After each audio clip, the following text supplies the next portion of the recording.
Welcome to the Super Awkward Funcast Players present a staged reading of August, Osage County, written by Tracy Letts, adapted from the play. An endless sky at twilight, foreboding, heat lightning in the distance, miles of unforgiving, summer-scorched prairie. Life is very long. Miles of straight road, 2 lanes, not a car in sight. Cracked asphalt undulates over gentle brown hills, disappears into an infinite horizon. T.S. Eliot. Not the first person to say it, certainly not the first person to think it. A lake in the gathering dusk, flat still. An empty aluminum rowboat lolls listlessly, tied haphazardly to an old wooden dock. But he's given credit for it because he bothered to write it down. An old farmhouse sitting atop a low hill at the end of a long gravel road, surrounded by towering black walnuts and lace-bark elms. A farm once. No one's put a plow to earth here in decades.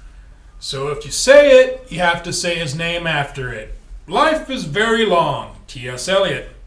Absolutely goddamn right. Wrap-around porches, forgotten gardens, imposing in the gathering gloom. A single downstairs window glows. Give the devil his due. Very few poets could have made it through Eliot's trial and come out brilliantined and double-breasted and Anglican. And now a face fills the screen. Interior, Beverly's dimly lit study, twilight. Beverly Weston, a craggy, wise, and deeply sad Okie. We take a long moment just to study that face. Not hard to imagine, faced with Eliot's first wife, lovely Viv, how Crane or Berryman might have reacted. Just foot race to the nearest bridge, Olympian suicidalists.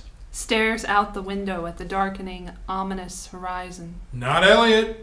After sufficient years of ecclesiastical guilt, plop her in the nearest asylum and get on with it.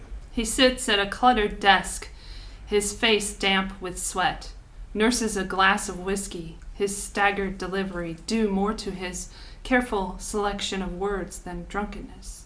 He's talking to someone we do not yet see. God Almighty. You have to admire the purity of the survivor's instinct. From somewhere upstairs, a thud. He looks to the ceiling. Violet, my wife. She takes pills, sometimes a great many.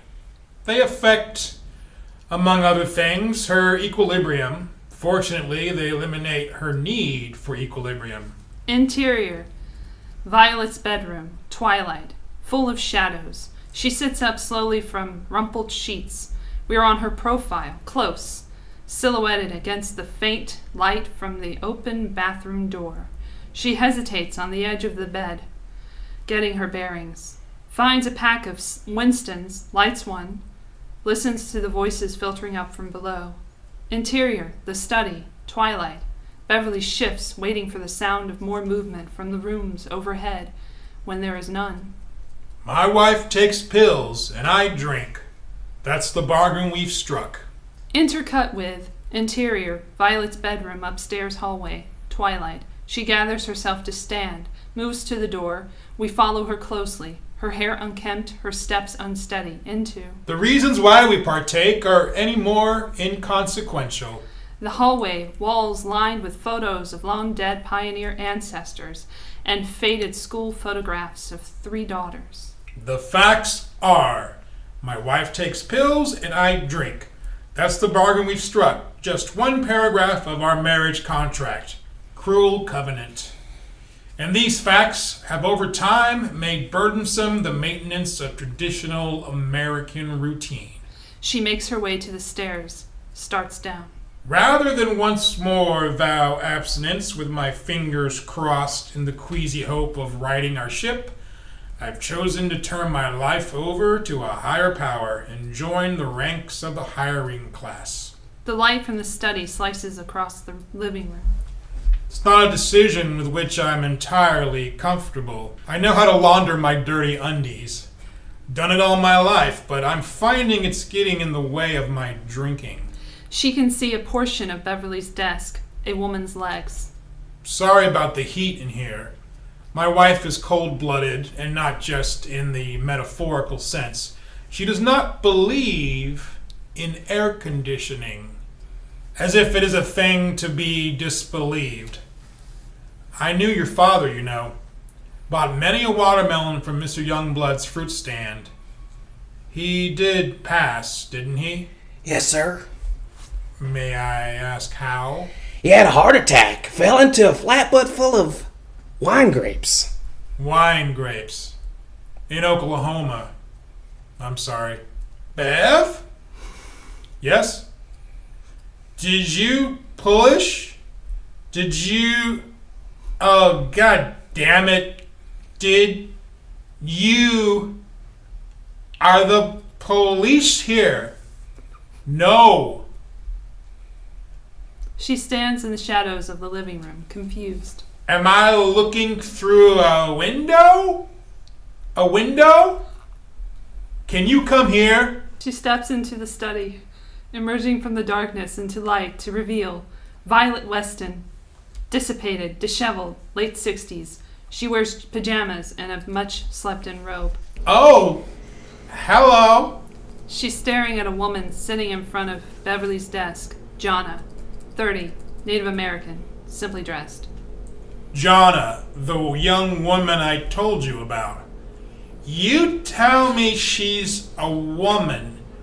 Man. Whoa, man. That I'm hiring. Oh, you hire women's now the thing. I thought you meant the other woman. To cook and clean, take you to the clinic and to the...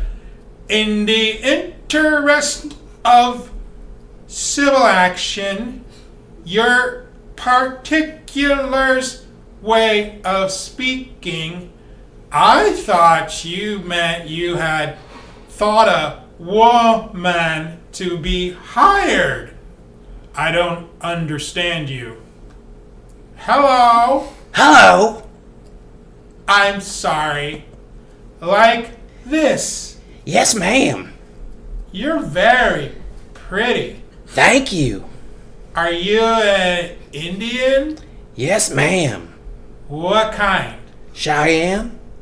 Do you think I'm pretty? Yes, ma'am. Like this? Like this? She stumbles, catches herself. Careful.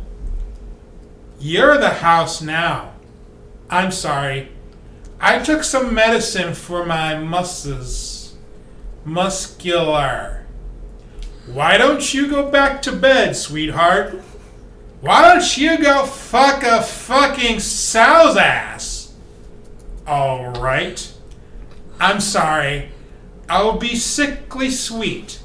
I'm so sweet. Inebriably sweet. She smiles at Jonna, goes. Beverly watches her disappear back up the stairs, then... We keep unusual hours here. Try not to differentiate between night and day. You won't be able to keep a healthy routine. I need to work. I, myself, require very little attention. Thrive without it. Sort of a human cactus. My wife has been diagnosed with a touch of cancer, so you'll need to drive her to Tulsa for her final chemotherapy treatments. You're welcome to use that American-made behemoth parked out in the drive. Welcome to make use of anything, everything, all this garbage we've acquired, our life's work. Do you have any questions? What kind of cancer? My God, I nearly neglected the punchline. Mouth cancer. What pills does she take? Valium, Vicodin, Darvon, Darvocet, Percodan, Percocet, Xanax for fun, Ooh. OxyContin in a pinch, and of course, Diluidid. I can't forget Diluidid. Beverly wobbles to his feet, explores his bookshelf. By night, within that ancient house, immense, black, damned, anonymous. My last refuge, my books.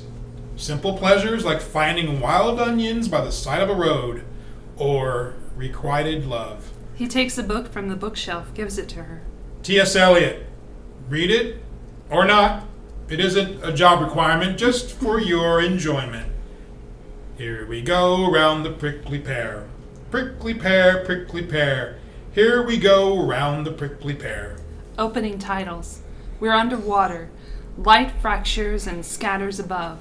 The surface undulating gently as we glide through a lake's dark, tenebrous waters on a moonlit night. A rowboat slips across our field of vision, its aluminum hull cutting through the calm above, sending out small waves as it makes its way slowly past. Oars dip in on either side, propelling the small craft toward deeper water. It slows, stops, bobs gently. We wait, watch. And then suddenly, something large hits the surface above, indistinct, exploding the calm, coming towards us, sinking fast as titles end. A shape, prone, silhouetted against a sunlit window across the room. A body, her back to us. The phone rings. Once, twice. The body doesn't move. A girl's voice comes from downstairs. Mom! The phone continues to ring. Still no movement. Mom! Nothing. The ringing stops. A moment of silence followed by irritated teenage footsteps on the carpeted stairs. Mom! The hallway door opens. We're in. Interior, Barbara's bedroom. Day. Jean, 14, precocious, sticks her head in. Mom! A sound from the body. Still no movement. You didn't hear the phone? If it's your father, tell him to fuck off. It's Aunt Ivy in Oklahoma. New deal. She sits up, close on Barbara Fordham, late 40s, fully dressed. She gropes for the phone. Ivy? What's wrong? Barb stands, moves slowly to the window. Outside, identical suburban homes, neutral house colors, lawns. We study Barb as she listens. Graying roots, no makeup, a few extra pounds. A woman who, for reasons we don't yet understand, has decided to stop giving a damn. When? Jean passes in the hall, stops, watching as her mother slowly dissolves, reaches for the sill, lowers herself to sit. Interior, exterior, Weston House. Pawhuska, Oklahoma. Day. A battered Honda Civic makes its way up the long drive from the highway below. Dust swirling behind it. It's hot, bright. The Honda parks. Ivy Weston, 40s, shy and soft-spoken, attractive enough but expert at hiding it, climbs out, stares up at the trees surrounding the old farmhouse, the precarious old barn, out back and untended flower beds. Interior, Weston kitchen. Day. Jonna washes a dish at the sink, watches Ivy's arrival through the kitchen window, makes no motion to go to her. That's fun. Interior, the Weston house. Day.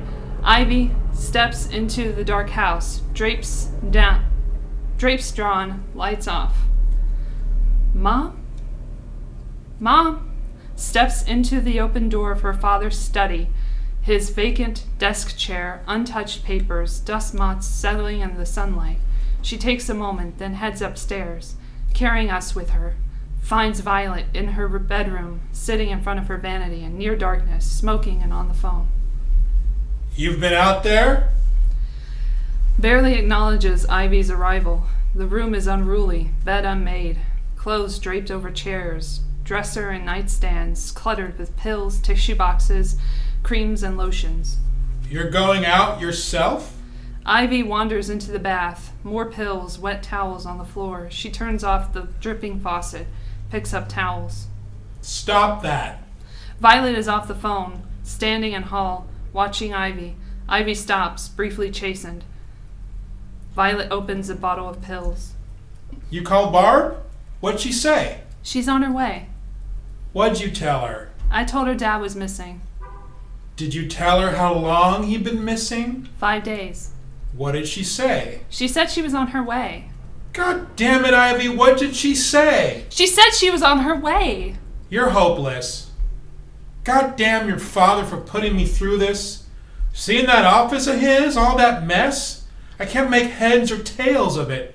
He hired this Indian for some goddamn reason, and now I have a stranger in my house. What's her name? Ivy follows her mother, returns to tidying up. Jana. Who was on the phone? This house is falling apart. Something about the basement or the sump pump or the foundation. I don't know anything about it. I can't do this by myself. I called Karen. What did she say? She said she tried to get here. She'll be a big fat help, just like you. I need Barb. What's Barb going to be able to do? Ivy moves on to hanging clothes back in the jam closet. What did you do to your hair? I had it straightened. You had it straightened. Why would anybody do that? I just wanted a change. You're the prettiest of my 3 girls, but you always look like a schlub. Why don't you wear makeup? Do I need makeup? All women need makeup. Don't let anybody tell you different. The only woman who was pretty enough to go without makeup was Elizabeth Taylor, and she wore a ton. Stand up straight. Mom. Your shoulders are slumped and your hair's all straight and you don't wear makeup. You look like a lesbian. Violet takes another pill. You could get a decent man if you spruced up a bit. That's all I'm saying. I'm not looking for a man. There are lots of losers out there. Don't think I don't know that. But just because you got a bad one last time doesn't mean... Barry wasn't a loser. Barry was an asshole. I warned you from the jump. First time we brought him over here in his little electric car with his stupid orange hair and that turban. It wasn't a turban. You work at a college. Don't tell me there aren't people coming through the door of that library every day. You want me to marry some 18-year-old boy from one of those hick towns? They still have teachers at TU, right? They did when your father taught there. Violet takes another pill. How many was that? I wasn't counting. Violet takes another pill. Is your mouth burning? Like a son of a bitch. My tongue is on fire. Are you supposed to be smoking? Is anybody supposed to smoke? You have cancer of the mouth. Just leave it alone. Are you scared? Of course I'm scared. And you are a comfort, sweetheart. Thank God one of my girls stayed close to home. Outside, the sound of a car pulling up. Ivy pulls back the drape in the shade, finds a big Cadillac arriving. Aunt Mattie Faye's here. She means to come in here and tell me what's what. I don't know how Uncle Charlie puts up with it. He smokes a lot of grass. He does? He smokes a lot of grass. Interior, exterior, Charlie's Cadillac, Weston House, day. I told Vi, take all those goddamn books he's so fond of and make a big pile in the front yard and have yourself a bonfire. Mattie Faye Aiken, 61, Violet's baby sister, larger than life, is in the passenger seat. Charlie, Mattie Faye's husband, easygoing, is behind the wheel. You don't burn a man's books. You do if the situation calls for it. The man's books didn't do anything. You get any ideas about just up and taking off, Charlie Aiken, you better believe. I'm not going anywhere. Charlie parks. They climb out into the blinding sunlight. I'm saying if you did, I'll give you 2 days to get your head straight, and then it's all gonna go up in a blaze of glory. Not that you have any books lying around. I don't think I've ever seen you read a book in my life. That bother you? What's the last book you read? Beverly was a teacher. Teachers read books. I'm in the upholstery business. Ivy comes out of the house to meet them. Mattie Faye spots her, makes a beeline for her, envelops Ivy in a hug. Aw, sweetie, your daddy's done this before. Just takes off, no call, nothing. I told your mother you pack that son of a bitch's bags and have him waiting for him on the front porch. Mattie Faye sweeps past Ivy into the interior Weston house. Day. Ivy and Charlie follow. Where's your mother? Upstairs? They've always had trouble, Ivy. He'll come back again. I know he will. He always does. Beverly is a very complicated man. Kind of like Charles. Yes, like little Charles, exactly. Oh, he's nothing like little Charles. She just means in their sort of quiet, complicated ways. Little Charles isn't complicated. He's just unemployed. The phone begins to ring. Ivy eyes it apprehensively. He's an observer. All he observes is the television. Why is it so dark in here? So you can't even see Ivy's point. That little Charlie and Beverly share some kind of complication. You have to be smart to be complicated. The phone stops. Violet's answered it upstairs. Are you saying our boy isn't smart? Yes, that's what I'm saying. Ivy steals glances upstairs, concerned about the phone. I'm sweating. Are you sweating? Hell yes, I'm sweating. It's 90 degrees in here. Feel my back. I don't want to feel your back. Sweat is just dripping down my back. I believe you. Feel it. No. Come on, put your hand there. God damn it. Sweat's just dripping. Maddie Faye pulls back a set of drapes, finds the light is blocked by shades sealed with tape. Ivy, when did this start? This business with taping the shades. Been a couple of years now. Maddie Faye starts peeling off the tape. Is it that long since we've been here? Do you know its purpose? You can't tell if it's night or day. I think that's the purpose.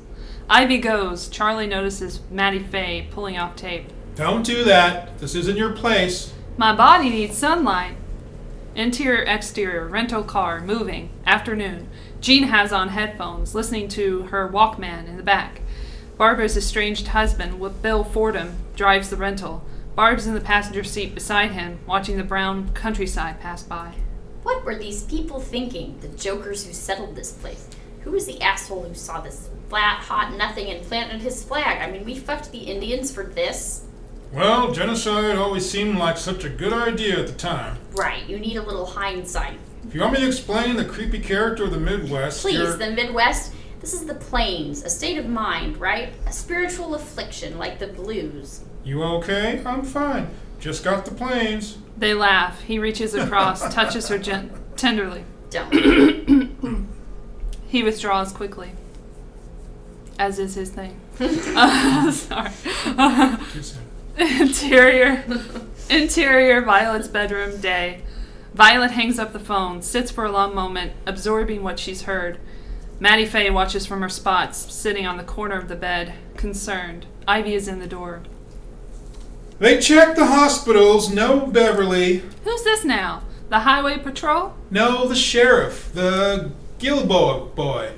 What else did he say? The boat's missing. Dad's boat? I asked the sheriff to send a deputy out to the dock to check if anybody had seen him, and his boat is gone. Ivy watches her mother being comforted by Maddie Faye, wants to go to her, doesn't. Interior, exterior, rental car, Weston house, afternoon. Bill slows the rental car to turn. Barb looks down the road and across the field to where the farmhouse peeks out through the trees, beckoning, threatening, ominous. Bill pulls the rental in front of the house, turns off the ignition. Neither moves to get out. Jean realizes they've stopped, pulls off her headphones. I'm gonna grab a smoke.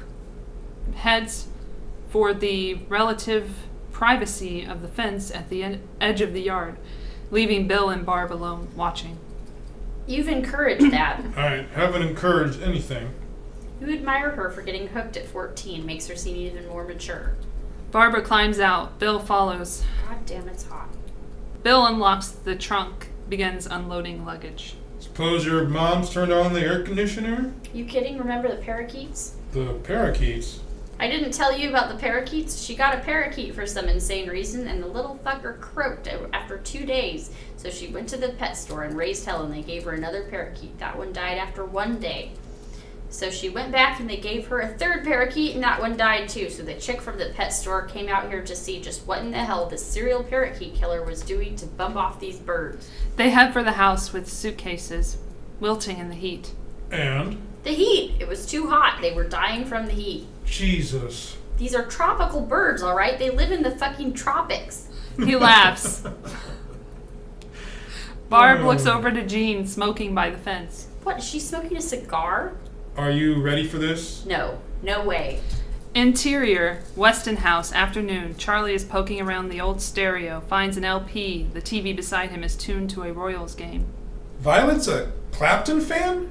Jonna passes through. Charlie holds up his empty bottle. Excuse me, dear. Could I trouble you for another beer? God damn it, she's not a waitress. I know that. Then get your own beer. I'll get it. I don't believe you. Watching a ball game, drinking beers? You have any sense of what's going on around you? Am I supposed to sit here like a statue? You're drinking whiskey. I'm having a cocktail. You're drinking a straight whiskey. Just show a little class. Mom? Barbara and Bill have entered, are quickly descended upon by Maddie Faye and Charlie. Hugs, overlapping dialogue. Hi, Oh Aunt my God, Barbara! You give me Hi, some Maddie sugar! Faye. Bill, look how skinny you are! Oh, shucks. Hi, Charlie. Jean enters behind her parents, stands sheepishly. Oh my gosh, will you look at this one? Come here and give your Aunt Maddie Faye some sugar! My gosh, Bill, you're so man, big. you dropped some Look weight, at your haven't boobs! you? Last time I Hello, saw you, you were living like a sweetheart. little boy. Hi, Uncle Charlie. How was the flight from Denver? Fine. Violet appears on the stairs, rushes to Barbara. Barb! It's okay, Mom. I'm here. Shh. It's okay. I'm here. Ivy appears at the top of the stairs, watches her mother in her sister's arms. Bill turns to Charlie quietly. No word then? No. Mm-mm. What It's am I okay, gonna Mom. do? Did you see Bill and Jean? Violet takes them in, disoriented. Yes. Hi, Bill. Hello, Violet. I'm just so scared. Of course you are, you poor thing. Well, look at you. Isn't she the lemon? Look at her boobs. Okay, we've all stared at my tits now. They're just so darn big. Vi hugs Jean. Jonna slips in, leaves a beer for Charlie. You're just the prettiest thing. Thank you for coming to see me. Ivy, I didn't see you up there. Ivy's still standing on the stairs. It looked crowded. God, you look good. Doesn't she look good, Bill? Yes, she I love does. her hair. That looks great. She had it straightened. Barbara or Bill, it doesn't matter. I need you to go through Beverly's things. Help me with his paperwork. Well, we can do that, Mom. I was going to help with... No, now that desk of his is such a mess and I get confused. I'll take care of it, Violet. Which room are you in? We're going to head home soon. You're going back to Tulsa? We have to. We left in such a rush we didn't get anyone to take care of the damn dogs. Anyway, I know you want to spend some time with these girls. How about little Charles? Can't he take care of the dogs? Well, yeah, I guess he could. No, he can't. We have Maybe to we get should call back. him Maddie Faye. We talked about this. Mom, can Jean stay in the attic? No, that's where what's-her-name lives. Jonna. Who's Jonna? She's the Indian who lives in my attic. She's the what? Exterior, the yard, late afternoon. Jean steps out onto the porch, sees Jonna across the road by the fence, heads for her. Hi.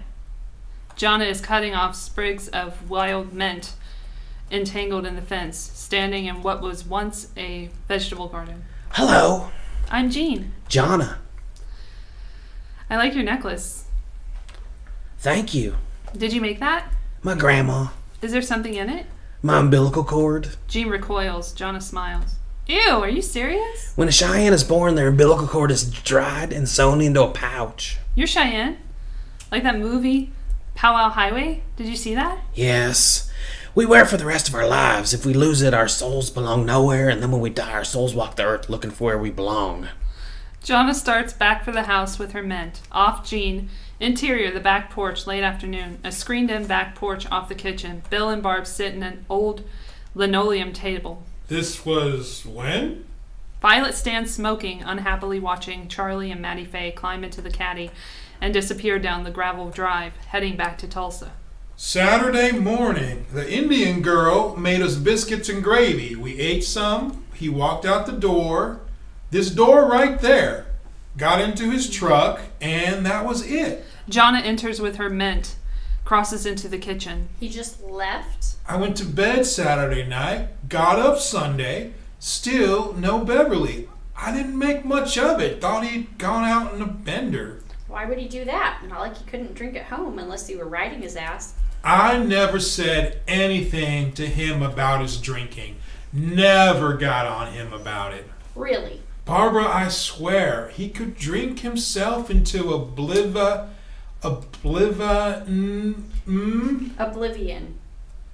So, Sunday, still no sign of him? Yes, Sunday, no sign.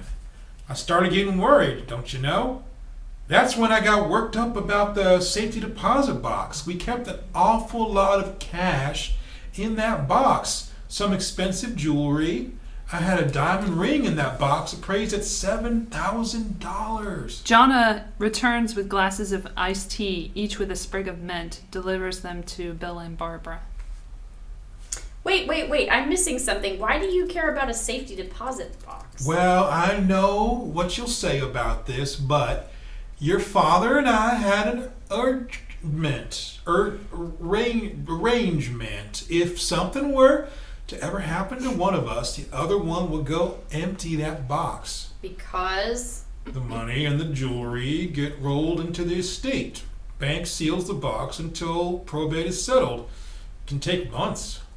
Right, that's right. You're such a fucking cynic. I knew you would disapprove. Jonna cuts into a freshly baked apple pie in the kitchen. Okay, what about the safety deposit box? I had to wait for the bank to open on Monday. And after I emptied that box, I called the police and reported him missing Monday morning. And you only had Ivy call me today? I didn't want to worry you, honey. Jesus But Christ. you sure there wasn't some event that triggered this leaving? Some incident? You mean like a fight? Jonna places pieces of pie in front of Bill and Barb. Yes. No. And we fought enough, you know, but no, he just left. Maybe he needed some time away from you. That's nice of you to say. Good old unfathomable dad. Oh, that man. What I first fell in love with, you know, was his mystery. I thought it was sexy as hell. You know, he was the smartest one in the room. No, if he just said something, knock you out. But he'd just stand there. Little smile on his face. Not a word. Sexy. Intercut with inside the kitchen. Ivy enters with her coffee cup, runs water in it at the sink. Outside, her mother, sister, and Bill on the back porch. You can't think of anything unusual? Jonna sits at the kitchen table behind Ivy. Jonna stands, joins Ivy at the sink. Ivy hasn't seen her there. He hired this woman. He didn't ask me, just hired this woman to come live in our house. A few days before he left. You don't want her here. She's a stranger in my house. There's an Indian in my house. Ivy looks to Jonna, embarrassed, but Jonna just takes Ivy's cup from her, finishes cleaning it. You have a problem with Indians, Violet? I don't know what to say to an Indian. They're called Native Americans now, Mom. Who makes that decision? It's what they like to be called. They aren't any more native than me. In fact, they are. What's wrong with Indian? Why is it so hard to call people? Let's just call the dinosaurs Native Americans while we're at it. She may be an Indian, but she makes the best goddamn apple pie I ever ate. Jonna smiles, nods to Ivy, leaves the kitchen. He hired a cook. It doesn't make any sense. We don't eat. And now you get biscuits and gravy. Kind of nice, huh? Nice for you now. But you'll be gone soon enough, never to return. Mom. When was the last time you were here? Don't get started. Really, I don't that. even remember. I'm very dutiful, Mom. I call, I write, I send presents. You do not write. Presents on birthdays, Mother's Day. Ivy eavesdrops at the sink, unsure if she should stay or go. Because you're dutiful. All right now. I don't care about you two. I'd like to see my granddaughter every now. Well, you're seeing her now. But your father, you broke his heart when you moved away. That is wildly unfair. Bill stands, picks up a plate, pushes his way back into the kitchen. Ivy hears him coming, but doesn't have time to escape. Goes to the refrigerator instead. Am I You know know you you were were Beverly's Beverly's favorite. favorite. Don't pretend you don't know that. Barbara follows Bill. Ivy finds iced tea, pours herself some, tries to make herself invisible. It's not hard to do. I prefer to think my parents loved all their children equally. Violet trails behind them into the kitchen. I'm sure you prefer to think that Santa Claus brought you presents at Christmas, too. If you had more than one child, you'd know a parent always has favorites. Maddie Faye was my mother's favorite. Big deal. I got used to it. You were Daddy's favorite. Barbara notices Ivy standing there. Christ, this isn't a conversation she'd like to be having in front of her sister. Violet sees Ivy too, could care less. Broke his heart. What was I supposed to do? Colorado gave Bill twice the money he was making at TU. Why are we even getting into this? You think Daddy wouldn't have jumped at the chance Bill got? You're wrong here. You never would have gotten Beverly Weston out of Oklahoma. Daddy gave me his blessing. That's what he told you. Now you're gonna tell me the true story, some terrible shit Daddy said behind my back. Hey, enough. Everybody's on edge. Beverly didn't say terrible things behind your back. Vi, come on. He just told me he's disappointed in you because you settled. He thought you had talent as a writer. Daddy never said anything like that to you. What a load of absolute horseshit. Oh, horseshit. Let's all say horseshit. Say horseshit, Bill. Horseshit. Violet goes. Barb and Bill exchange a look. Barb looks to Ivy, who's blank. Barb follows Violet. Interior bathroom, late afternoon. Violet is closing the bathroom door. Barb stops her. Are you high? Excuse me? I mean literally. You taking something? A muscle relaxer. Listen to me. I will not go through this with you again. I don't know what you're talking about. These fucking pills, calls at 3 a.m. about people in your backyard. Stop yelling at me! The police, all the rest of it. It's not the same thing. I didn't have a reason. So now it's okay to get hooked because you have a reason. I'm not hooked on anything. I don't want to know if you are or not. I'm just saying I won't go. I'm not. I'm in pain. Because of your mouth. Yes, because my mouth burns from the chemotherapy. Are you in a lot of pain? Violet starts to break down, sits on the lidded toilet. Yeah, I'm in pain. I've gotten cancer in my mouth, and it burns like bullshit. And Beverly's disappeared, and you're yelling at me. I'm not yelling at you. You couldn't come home when I got cancer, but as soon as Beverly disappeared, you rushed back. I'm sorry. You're right. I'm sorry. Barbara kneels, takes her mother's hand. Know where I think he is? I think he got some whiskey, a carton of cigarettes, and a couple of good spy novels. I think he got out on the boat, steered it to a nice spot close to shore, and he's fishing and reading and drinking, maybe even writing a little. I think he'll walk right through that door anytime. Interior, upstairs hallway, stairs, attic room, twilight. Jean walks down the hall, perusing photos of her ancestors. Rail-thin, sunburned, Dust Bowl farmers. WW2 GIs standing in front of battered Packards before shipping out to die on the beaches of Normandy. Violet and Bev on their wedding day.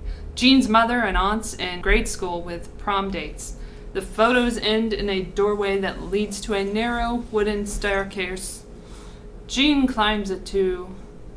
Interior, the attic bedroom, twilight. Finds John on her bed in the small, ascetic attic room, reading T.S. Eliot. Jean knocks on the open door. Hi again.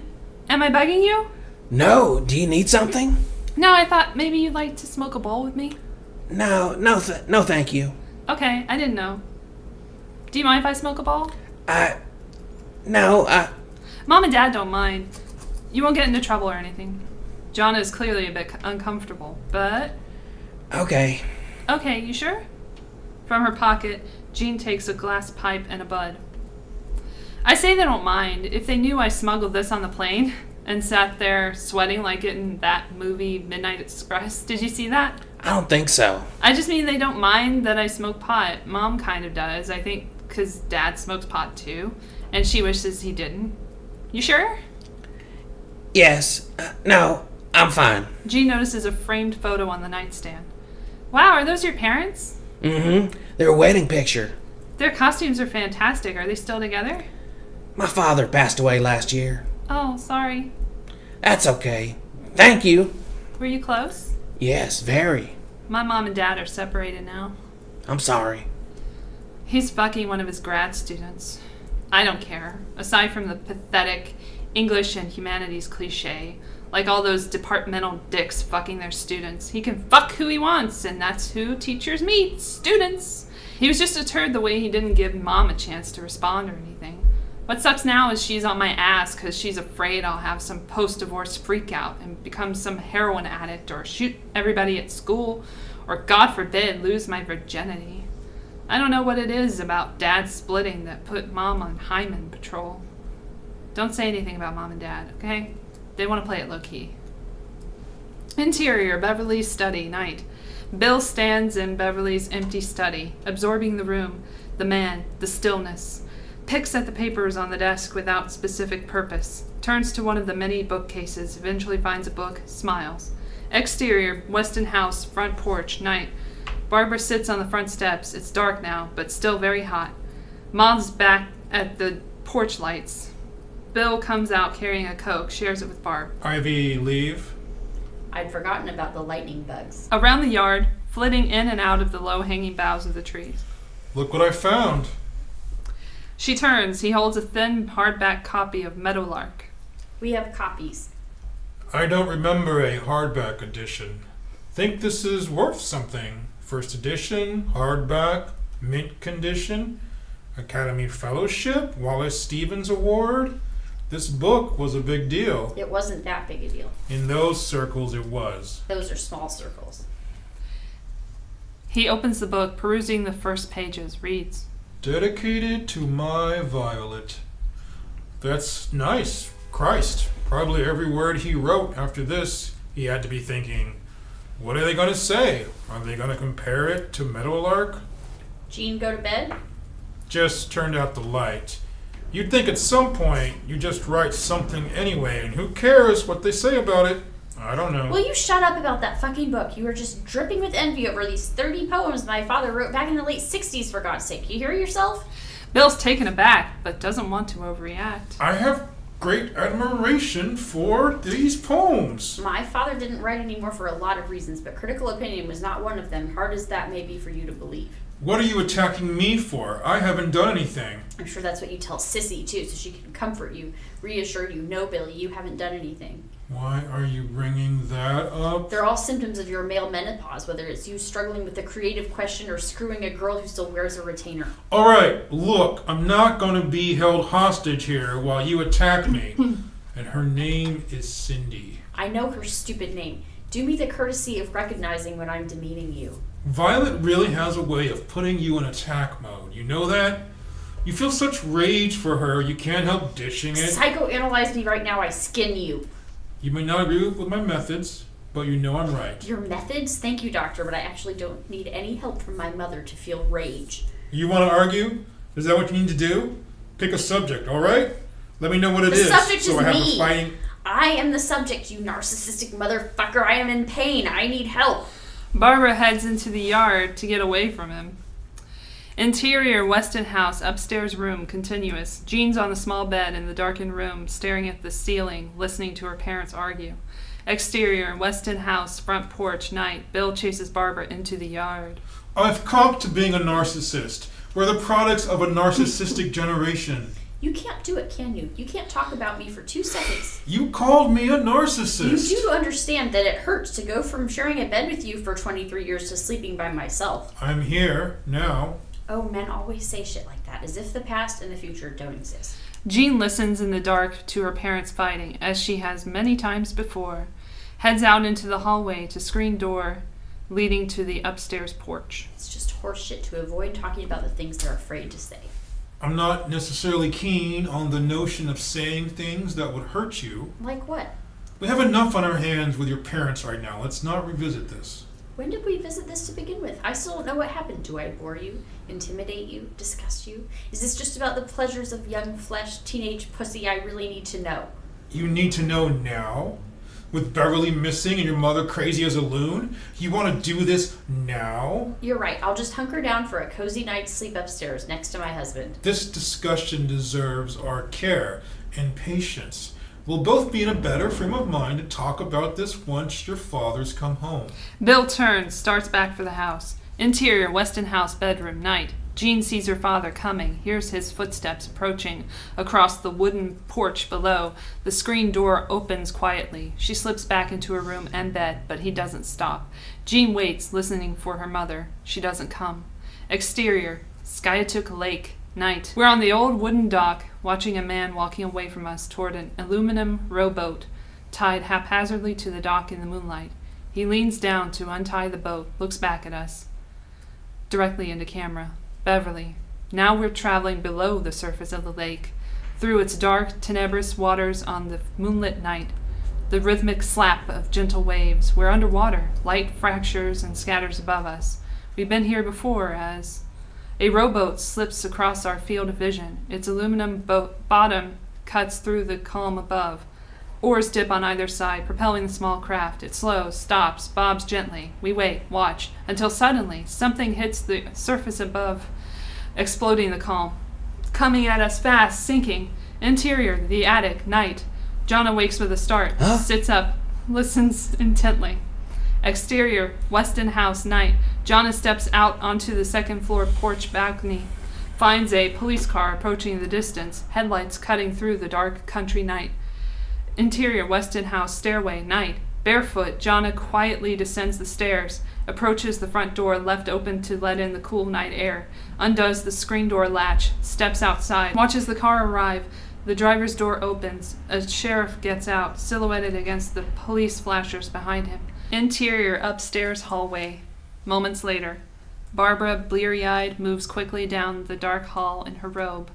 Bill follows in his boxers and t-shirt, pulling on pants. Barb goes to Vi's door, knocks. Mom? She opens the door. Over her we find Violet, entombed in her room, squinting against the intrusive hall light. Mom, wake up. The sheriff's here. Did you call them? I didn't call them. Mom, the sheriff is here. In a Esther? What? In a Esther broke. In pays me struck. Come on, leave her there. Barbara does, starts for the staircase, meets the just awakened Jean coming out of her room, concerned. Go back to bed, sweetheart. Barbara descends the stairs, trailed by Bill. The sheriff waits on the porch, late 40s, handsome, Stetson in hand. They go to him, but we hang back with Jean, watching the scene outside unfold. Bill shakes the sheriff's hand. The sheriff speaks earnestly to Barbara and Bill. We can't hear what's being said, only murmurs, until Barbara sinks to her knees. Bill holds her. Jean watches. Interior kitchen, night. Jonna enters, snaps on the light, starts a pot of coffee, stoic, inscrutable. Exterior, Weston House driveway, just before dawn. A big pre-dawn sky is changing from black to blue. The sheriff walks to his cruiser, kills the flashers. Bill joins him, still barefoot. What happened? Couple old boys running jog lines up in the lake, hooked him, pulled him up. He drowned? That's how he died, from drowning? Looks it, yes sir. Bill looks off. Songbirds begin their pre-dawn chatter. Is there any way to determine if is this an accident or suicide? There's really no way to tell. What's your guess? Suicide. And now the full weight of it hits Bill. After a moment, how does a person jump in the water and choose not to swim? Interior, Weston girl's bedroom, pre-dawn. Barb pulls on clothes, rakes a brush through her hair. Jean appears in the door, watches her. After a moment. What about Aunt Ivy? I guess we'll stop on the way. Christ, I need to call it Karen, too. Why the fuck am I brushing my hair? She drops the brush, and then an odd sound intrudes from downstairs. A song, Lay Down Sally by Eric Clapton. Interior, living room, pre-dawn. You don't have the rights to that song. Exactly. The music is loud that we're not hearing. We follow Barbara and Jean halfway down the stairs to reveal Violet, high as a kite, doing a jerky little dance by the stereo. The sheriff stands uncomfortably by the door, his hat in hand. She shuffles over to him. Is a story. Barely's back. Did some barely come home? Ma'am? Gives a sig. Some ciggies? Sigsies. Siggles. She laughs at her inability.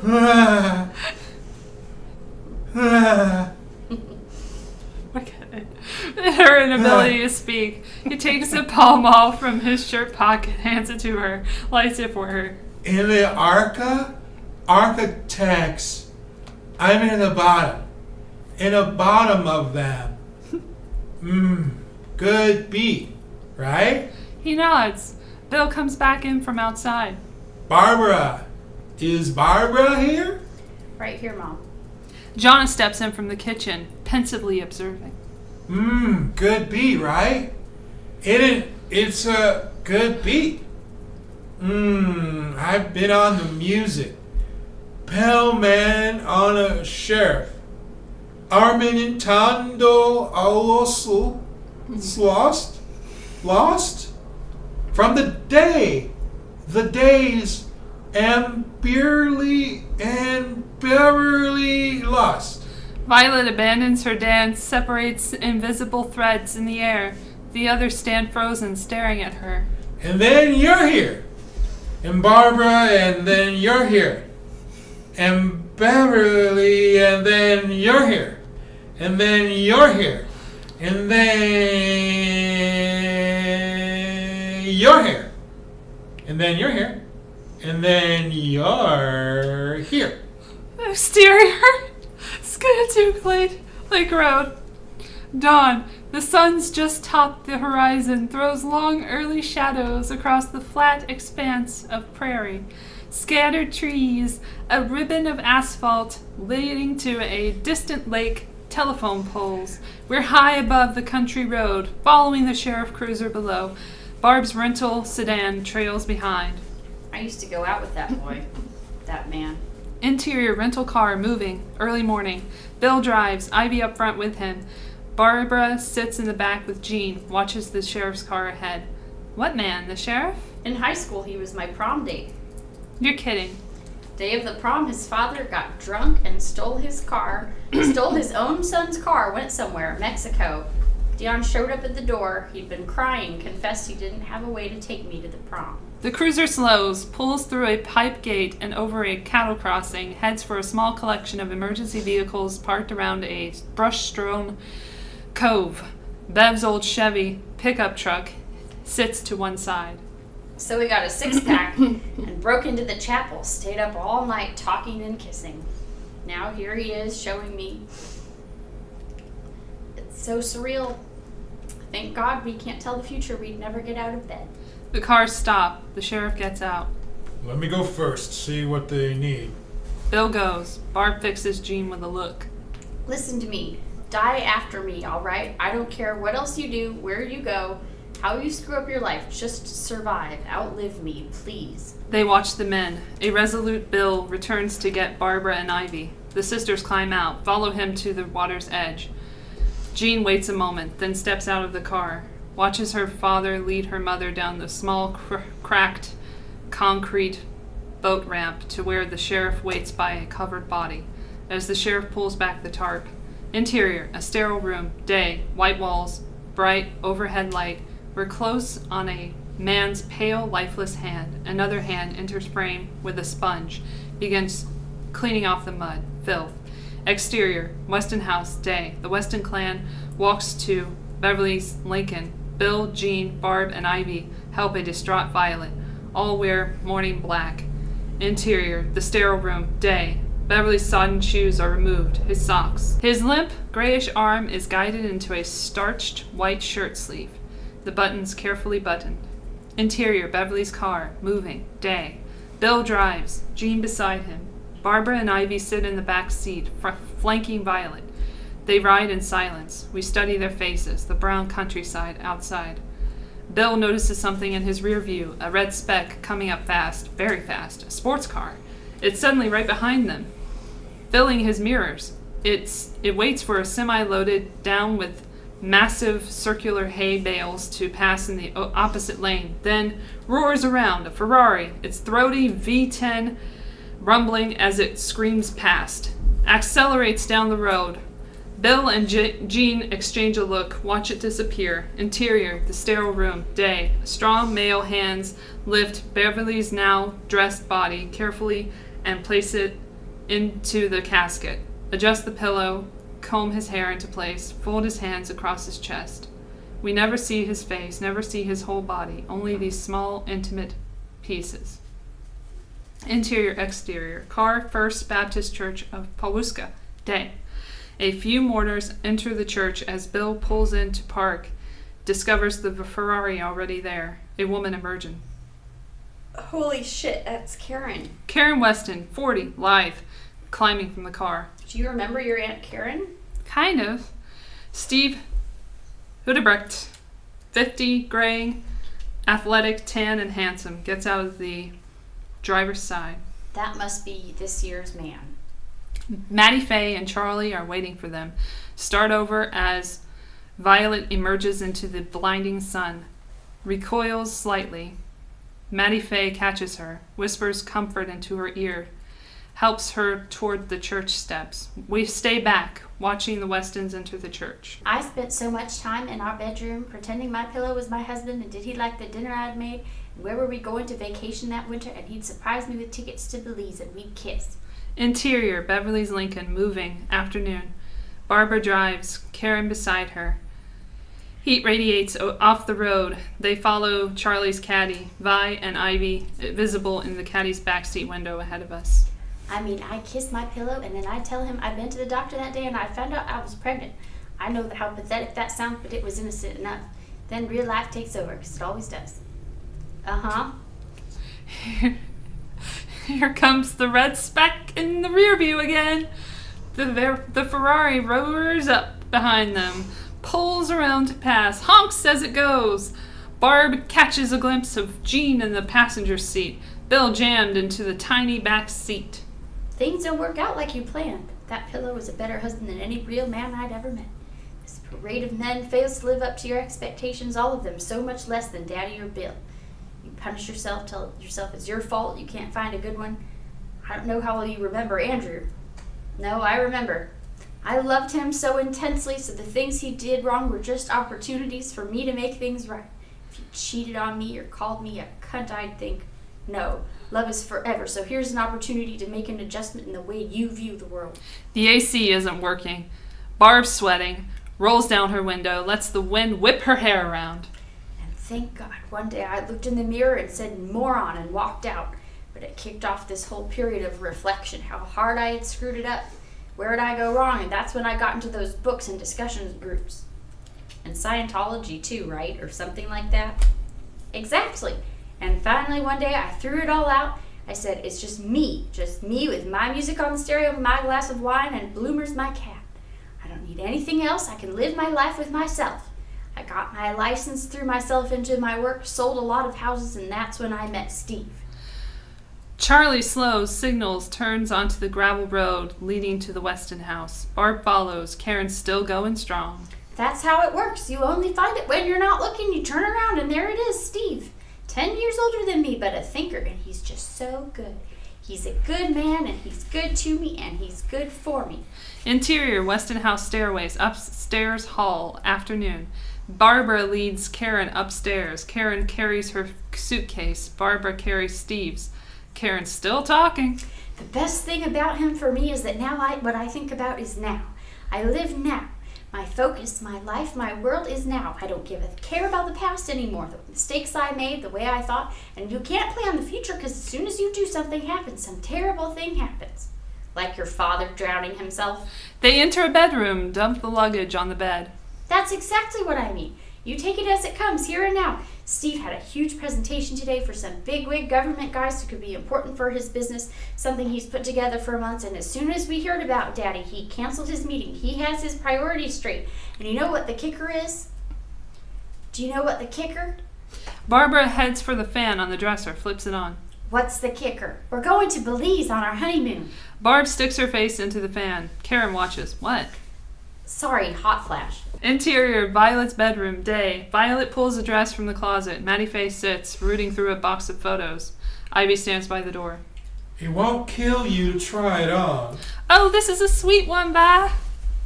I find this a tidge morbid, frankly. Look at What's this, morbid Vi. about It's it? not my style, Mom. You don't have a style. That's the point. Where was this taken? New York, on the first book tour. I don't have your style. I have a style of my own. You wore a suit to your father's funeral. A woman doesn't wear a suit to a funeral. God, you're weird. It's a black suit. You look like a magician's assistant. Little Charles has been talking about moving to New York. Can you picture that?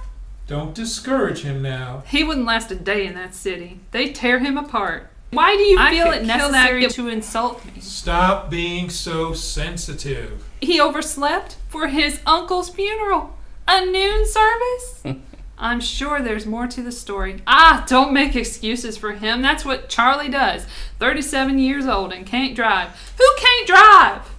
Violet pulls more and more clothes from the closet, dumping them on the bed.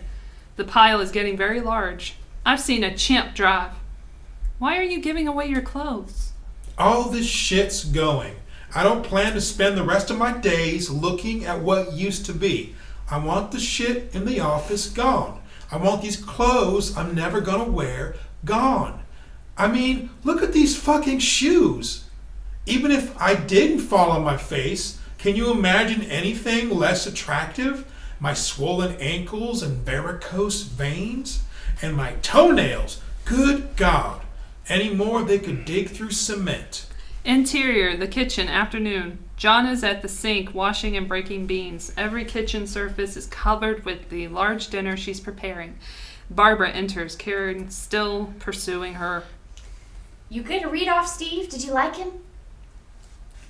We said 2 words to each other. You get a feel, though, don't you? Did you get a feel? He seemed very nice, sweetheart. Barb grabs a glass from the cabinet, opens the freezer for ice, lets her head linger in the cold. He is, but what I think doesn't matter. I'm not marrying him. I guess what I'm telling you is that I'm happy. I've been unhappy most of my life, my adult life. I doubt you've been aware of that. I know our lives have led us apart, you, me, and Ivy. Maybe we're not as close as some families. Barb gives up on the freezer, fills her glass with iced tea. Yeah, well, we really need to talk about Mom, what to do about Mom. But I think I haven't wanted to live my unhappiness in view of my family. But now I'm just really happy. I'd like us to get to know each other a little better. Barbara stares at her. What is she talking about? Yes. Okay, yes. Exterior. Pahuska, liquor store parking lot, afternoon. The Ferrari pulls into the lot. Bill crawls out, heads for the store. An anxious Jean calls after him. Hurry, okay? I will, sweetheart. Steve joins Jean, leans against the car. Throughout the following, they watch Bill shop for wine inside. Is it always this hot? Usually it's hotter. Hard to imagine. How old are you? About 17? 14? 14, right. Know what I was doing when I was 14? Cattle processing. Know what that is? It doesn't sound good. Slaughterhouse sanitation. That's disgusting. I don't recommend it, but hey, put food on the table. Get it? An impatient Jean watches her father comparing wines inside. What's that smell? She sniffs, doesn't smell much of anything, really. Dumpster over there? Nah, that's not what I'm smelling. He sniffs the air, then sniffs her. What are you doing? I smell what I think I smell. What do you smell? What do you think I smell? I think you smell that dumpster. He whiffs hard, breathing her in. Is that pot? You smoking pot? No. You can tell me. No. You little dope smoker? Then you are in luck. Because I just happen to have some tasty shit. And I'm going to hook you up. Bill pays inside, motions to Jean that he's hurrying. That'd be so great. I just smoked my last bowl, and I really need to get fucked up. You what? I really need to get fucked up. You need to get what? You're bad. Bill hustles out of the store, carrying several bags. No Pinots, but they had some decent California Merlots. Crawls into the car. Steve grins to Jean over the roof of the car, climbs in behind the wheel. Interior, Violet's bedroom, day. The closet is mostly empty now, the bed overflowing with discarded clothes. Mattie Faye nurses a cocktail, hands a photo to Violet. Look at me. Look at me. You're beautiful, Mom. I was beautiful. Not anymore. Oh, now, you're still beautiful. One of those lies we tell to give us comfort. Women are beautiful when they're young and not after. Men can still preserve their sex appeal into old age. Not those men like you see with shorts and those little purses around their waists. Some men can maintain a weary masculinity. Women just get old and fat and wrinkly. I beg your pardon? Think about the last time you went to the mall and saw some sweet little gal and thought she's a cute trick. What makes her that way? Taut skin, firm boobs, an ass above her knees? I'm still very sexy, thank you very much. You're about as sexy as a wet cardboard box, Maddie Faye. You and me both. Look, wouldn't we be better off if we stopped lying about these things and told the truth? Women aren't sexy when they're old. I can live with that. Can you live with that? What about Sophia Loren? What about Lena Horne? She stayed sexy till she was 80. Violet finds something else in the closet for Ivy to try. The world is round. Get over it. Now try this dress on. I'm sorry, I won't. You don't know how to attract a man. I do. That's something I always... We just buried my father. I'm not trying to attract... I'm not talking about today, dummy. This is something you can wear. I have a man, all right? I have a man. You said you weren't looking for a man. And I'm not, because I have one, okay? Now, will you leave it alone? No, let's not won't leave it alone. Leave it alone. I wish you both could see the brain-sick looks on your faces. Who is it? Nobody. Forget it. Tell us. Is he someone from school? How old is he? What's he do? I'm not telling you anything, so you have to tell us something. No, I really don't. Are you in love, Ivy? I don't... Ivy bursts into awkward laughter. I am Maddie squeal.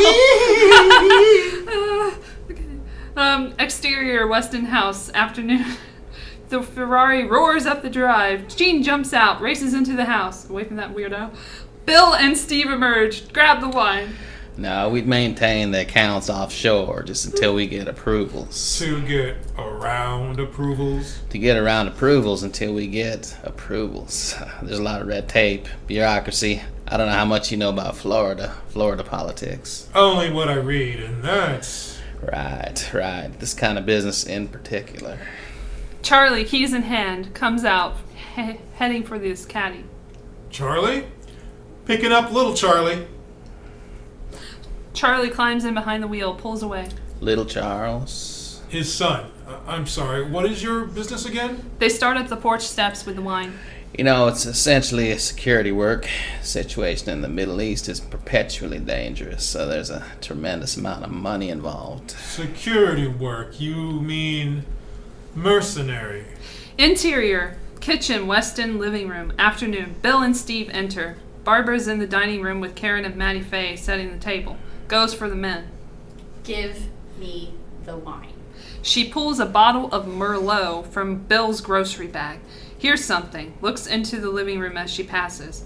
Jean has just turned on the TV, loud. Barbara stares for a bit. Is that what you were in such a hurry to get home for? What the hell's on TV that's so important to you? Phantom of the Opera, 1925. For God's sake, you can get it at any Blockbuster. They're showing it with the scene in color restored. Steve's appeared in the living room archway. Cool. Let me make sure I've got this. When you threw a fit about going to the store with your dad, hey, look at me, and you were so distraught over the start time of your grandpa's funeral, was this your concern? Getting back here in time to watch Phantom of the fucking Opera? I guess. Bard gives Jean a withering look, exits. Bill takes the wine from Steve, follows. Steve lingers, watching the TV. Phantom of the Opera, huh? Uh-huh. Karen enters from the dining room, sidles up to Steve. Hi, Doodle. Hey, baby. Hi, Doodle. Steve turns to her, embraces her. They kiss. His hands wander, squeeze her ass. She giggles, then breaks it. Come on, I want to show you our old fort. Man, the air in here just doesn't move. She goes. He starts, but stops quietly to Jean. hook you up later. Interior, exterior, Greyhound bus parking lot, afternoon. We're inside the bus, sitting next to a man, Little Charles, 37, rangy and awkward. He stares pensively out at the passing Pahuska storefronts as the bus slows, pulls into a parking lot next to the bank. He spots Charlie, waiting, drinking a Coke. Little Charles exhales, stands, steps reluctantly out into the heat. Sorry, Dad. No need to apologize. I know Mom's mad at me. Don't worry about her. What did she say? Your mother, she says what she says. I set the alarm, I did. I know you did. I loved Uncle Bev. You know that. Stop apologizing. The power must have gone out. I woke up and the clock was blinking noon. That means the power went out, right? It's okay. I missed his funeral. It's a ceremony. It's ceremonial. It doesn't mean anything compared to what you have in your heart. Hold on, comb your hair. Charles hands Little Charles his comb. Uncle Bev must be disappointed in me. Your Uncle Bev has got bigger and better things ahead of him. He doesn't have time for spite. He wasn't that kind of man anyway. Charlie starts for the driver's side, stops when he sees Little Charles weeping, returns to him, comforts him. Hey, it's okay. It's okay now. It's just, I know how things are. I know how they feel about me and something like this. You want to be there for people, and I missed Uncle Bev's funeral. I know how they feel about me. Who feels about you? Feels what about you? All of them. I know what they say. They don't say things about you. I see how they are. I don't blame them. I'm sorry. I let you down, Dad. You haven't let me down. You never let me down. Now, listen, you're wrong about these people. They love you. Some of them haven't gotten a chance to see what I see. A fine man, very loving, with a lot to offer. Now, take this. Give me my comb. Stand up straight. Look folks in the eye. Stop being so hard on yourself. I love you, Dad. Love you too, son. Aw. Exterior, western backyard, afternoon. Now let me hook you up. I'm gonna hook you up. Alright. And then Michael, and then Matthew McConaughey steps in. All right. Okay. Exterior, western backyard, afternoon. Barbara bursts out of the back porch screen and into the yard, heading to the old barn. Bill follows. Fan of the opera. You don't remember what it was like to be 14? She's old enough to exhibit a little character, but that's something you normally learn from your parents. That's a shot across my bow, right? I missed something? Really? Instilling character, our burden as parents. I got that part. And you really haven't been much of a parent lately, so it's tough to... Just because you and I are struggling with this Gordian knot doesn't mean... Nice Gordian knot, but her 14-year-old self might view it differently. Might consider it abandonment. Oh, come on. She's a little more sophisticated than that, don't you think? Barbara kicks at an old stuck door. Enters. Interior, the workshop at the back of the barn. Day. Makes her way to the back where old dinner chairs hang from nails pounded into the overhead beams. Pretty fucking sophisticated. The restored whatever from Phantom of the Opera. I know that makes your dick hard. Barbara. Precocious little shit. I'm not defending her. I'm not blaming her. I'm on your because side. I don't How expect can her we to fight act when any I'm on your differently side? when her Barbara, father Barbara, is a selfish son of a settle bitch. Be a father. Help me. I am her father, goddammit! Her father in name only. I have not forsook my responsibilities. Barbara hands dusty, battered chairs back to Bill. It's forsaken, big shot. Actually, forsook is also an acceptable usage. Oh, forsook you and the horse you rode in on.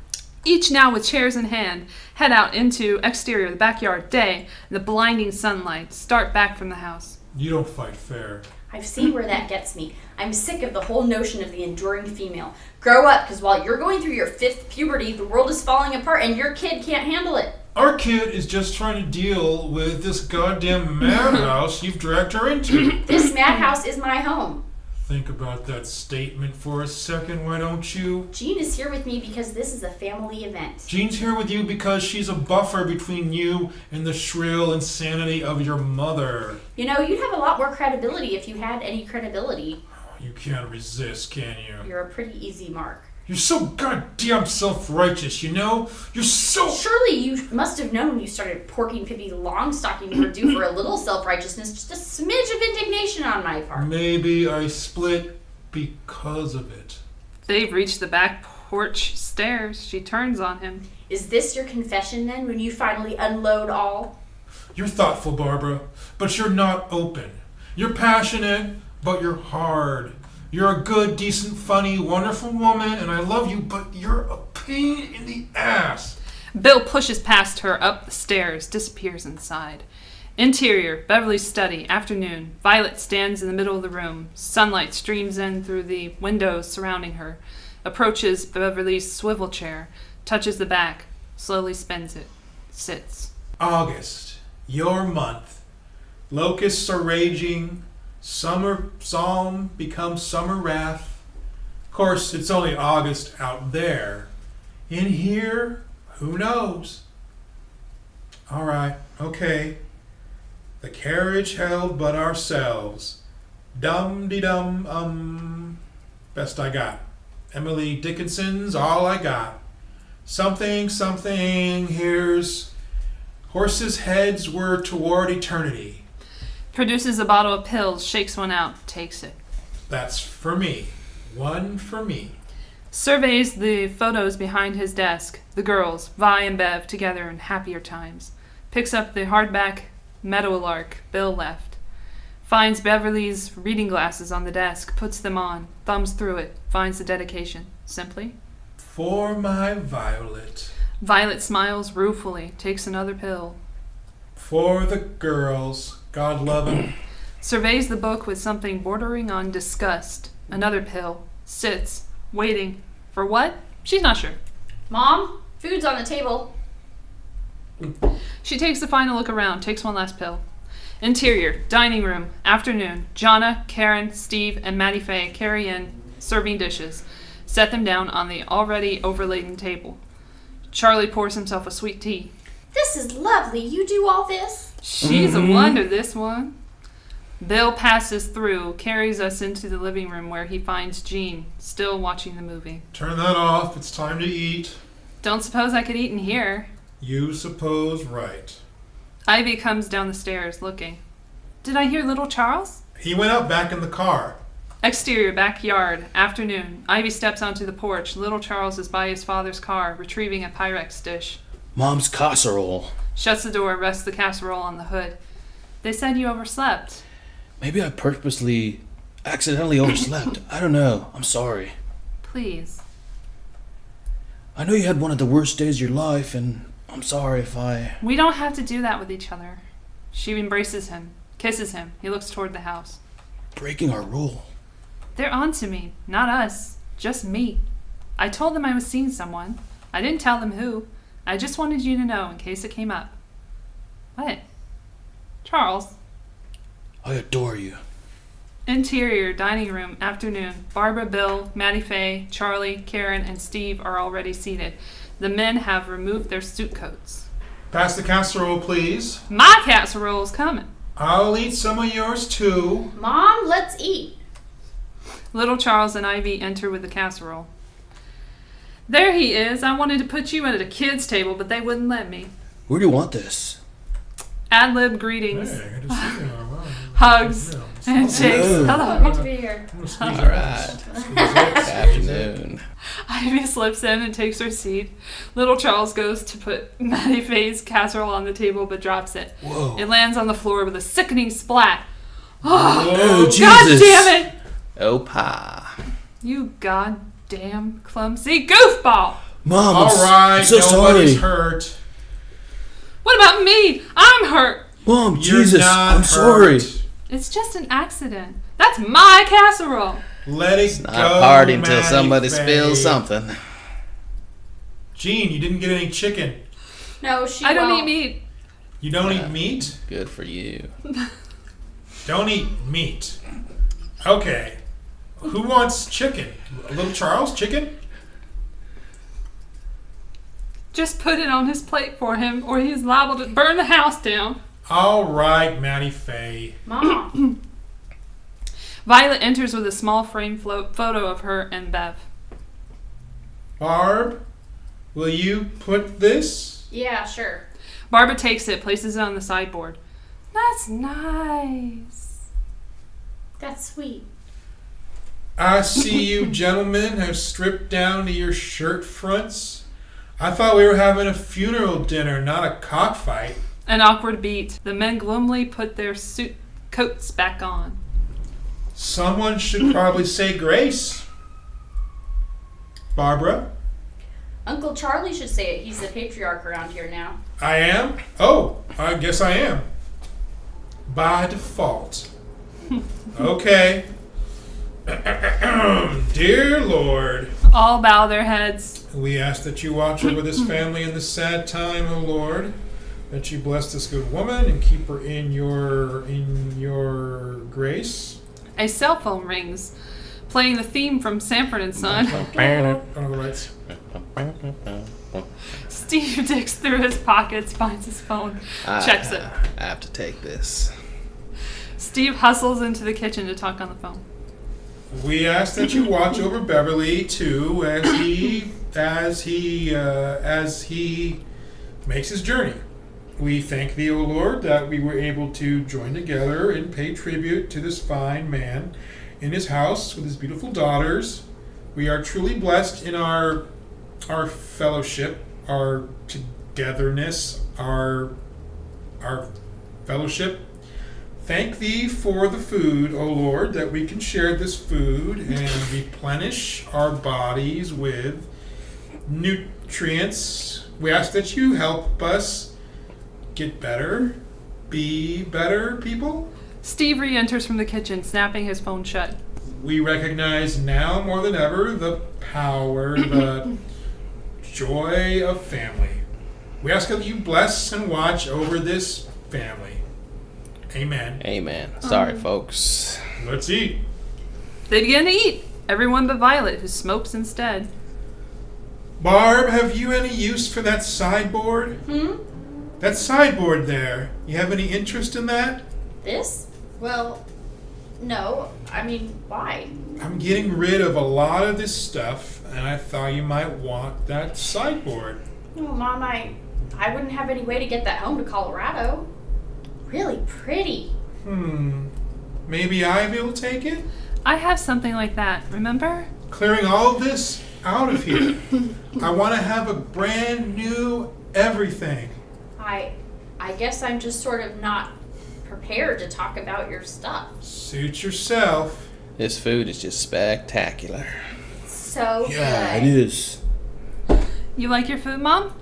I haven't tried much of it yet. Jonna cooked this whole meal by herself. It's what she's paid for. Y'all do know she's getting paid, right? Gene, so I'm curious, when you say you don't eat meat, you mean you don't eat meat of any kind? Right. And is that for health reasons or When you eat meat, you ingest an animal's fear. ingest? What? It's fur? Fear. I thought you said, how do you do that? You can't eat fear. Sure you can. What happens to you when you feel afraid? Doesn't your body produce all sorts of chemical reactions? Does it? It does. Yes. Adrenaline and Your body goes through a whole chemical process when it experiences fear. yeah, and cortisol. Don't you think an animal experiences fear? You bet it does. I used to work in a cattle processing plant. Lots of fear flying around that place. So when you eat an animal, you're eating all of that fear it felt when it was slaughtered to make food. Wow, you mean I've been eating fear, 3 times a day for 60 years? This one won't have a meal unless there's meat in it. I guess it's the way I was raised, but it just doesn't seem like a legitimate meal unless it has some meat somewhere. If I make a pasta dish of some kind, he'll be like, okay, that's good for an appetizer. Now, where's the meat? Where's the meat? Isn't that some TV commercial?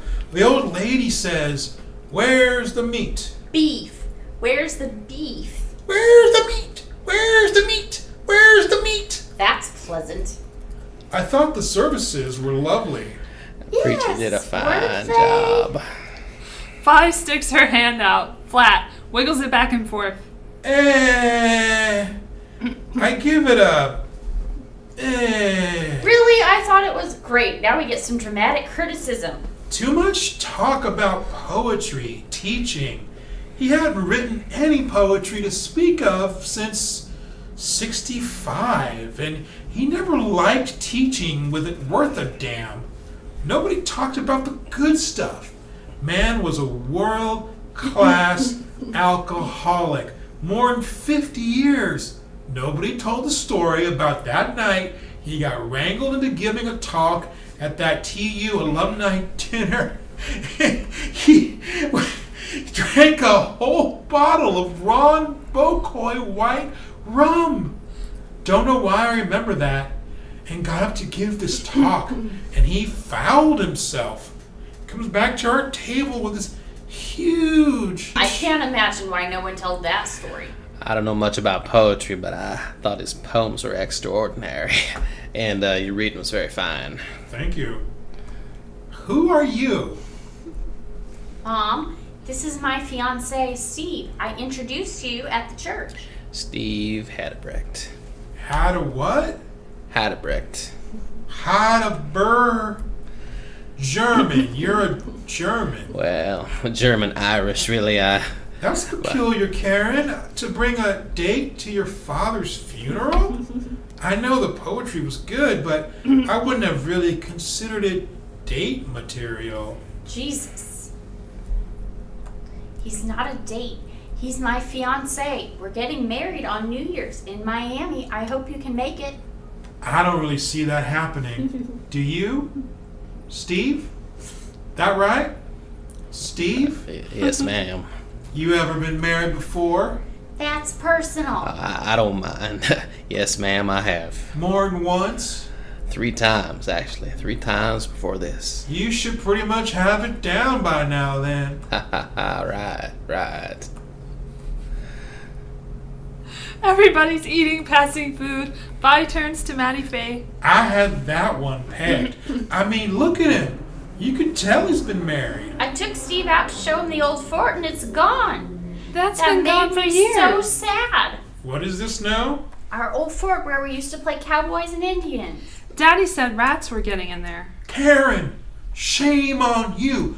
Don't you know not to say cowboys and Indians? You played cowboys and Native Americans. Right, Barb? What did you take? What pills? Let me alone. Charlie's silverware clatters to the floor. He appears to be having some kind of attack. Uh-oh. What is it? Uh-oh. What's the matter? You okay, Uncle? I got a big bite of fear. I'm shaking in my boots. Fear never tasted so good.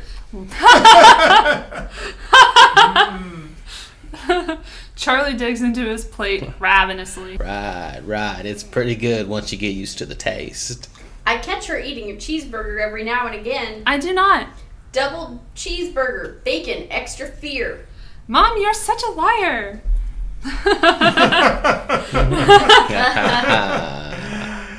Violet stares at Jean. You know, if I ever called my mom a liar, she would have knocked my goddamn head off my shoulders. You girls know there's a will. Mom. We took care of it some time back. Mom, we don't want to talk about this. I want to talk about it. What about what I want to talk about? That count for anything? Beth made some good investments, believe it or not, and we had money for you girls in his will, but we talked it over after some years passed and decided to change things, leave everything to me. We never got around to taking care of it legally, but you should know he meant to leave the money to me. Okay. Okay? Okay. Karen? Okay? Uncertain. Karen looks to Steve, then Barbara. Okay, but now some of this furniture, some of this old shit, you can just have. I don't want it. Got no use for it. Maybe I should have an auction? Sure, an auction's a fine idea. Some things, though, like the silver, that's worth a pretty penny. But if you like it, I'll sell it to you. Cheaper than I might get in an auction. Or you might never get around to the auction, and then we can just have it for free after you die. Barbara. Violet coolly studies Barbara. You might at that. Excuse me, Bill. I'm wondering, the reading you did, those poems. Where are you living now, Bill? You want this old sideboard? I beg your pardon? You and Barbara are separated, right? Or are you divorced already? We're separated. Thought you could slip that one by me, didn't you? What is the matter with you? Nobody slips anything by me. I know what's what. Your father thought he's slipping one by me, right? No way. I'm sorry you two are having trouble. Maybe you can work it out. Bev and I separated a few times. Of course, we didn't call it that. Help us to benefit from an illustration of your storybook marriage. Truth is, you can't compete with a younger woman. One of those unfair things in life. Is there a younger woman involved? You've said enough on this topic, I think. Yes, there's a younger woman. You see? Odds are against you there, babe. Mom believes women don't grow more attractive with age.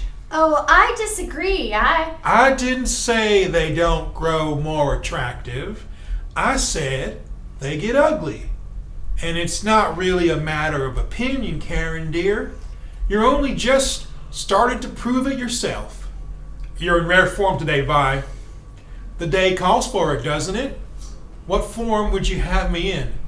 I just don't understand why you're so adversarial. I'm just truth-telling. Some people get antagonized by the truth. Everyone here loves you, dear. You think you can shame me, Charlie? Blow it out your ass. 3 days ago, I had to identify my father's corpse. Now I'm supposed to sit here and listen to you viciously attack each and every member of this family? Violet rises, her voice booming. Attack my family? Have you ever been attacked in your sweet, spoiled life? Tell her about attacks, Maddie Faye. Tell her what an attack looks like. Vi, please settle down, Mom. Stop telling me to settle down, goddammit! I'm not a goddamn invalid. I don't need to be abided, do I? Am I already passed over? Honey. This woman came to my rescue when one of my dear mother's many gentleman friends was attacking me with a claw hammer. You think you've been attacked? What do you know about life on these plains? What do you know about hard times? I know you had a rotten childhood, Mom. Who didn't? You don't know. You do not know. None of you know, except this woman right here and that man we buried today. Sweet girl, sweet Barbara, my heart breaks for every time you ever felt pain. I wish I could have shielded you from it. But if you think for a solitary second you can fathom the pain that man endured in his natural life, you got another thing coming. Do you know where your father lived from age 4 till about 10? Do you? Do you? No. No. In a Pontiac sedan. With his mother, his father, in a fucking car. Now what do you want to say about your rotten childhood? That's the crux of this biscuit. We lived too hard, then rose too high.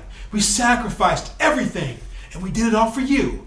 Your father and I were the first in our families to finish high school. And he wound up an award-winning poet. You girls given a college education, taken for granted no doubt. And where'd you wind up? What'd you do? What'd you do? Where are you? Jesus, you worked as hard as us, you'd all be president. You never had real problems, so you gotta make all your problems yourselves. Why are you screaming at us? Just time we had some truths told round here. Damn fine day. Tell the truth.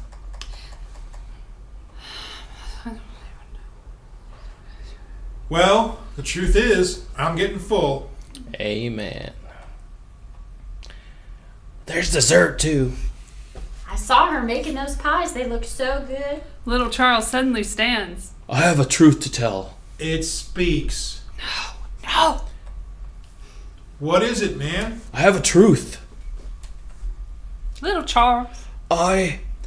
Charles, not like this, please. The truth is, I forgot to set the clock. The power didn't go out. I just forgot to set the clock. Sorry, Mom. I'm sorry, everyone. Excuse me, He stumbles from the room. A long moment, then. Scintillating.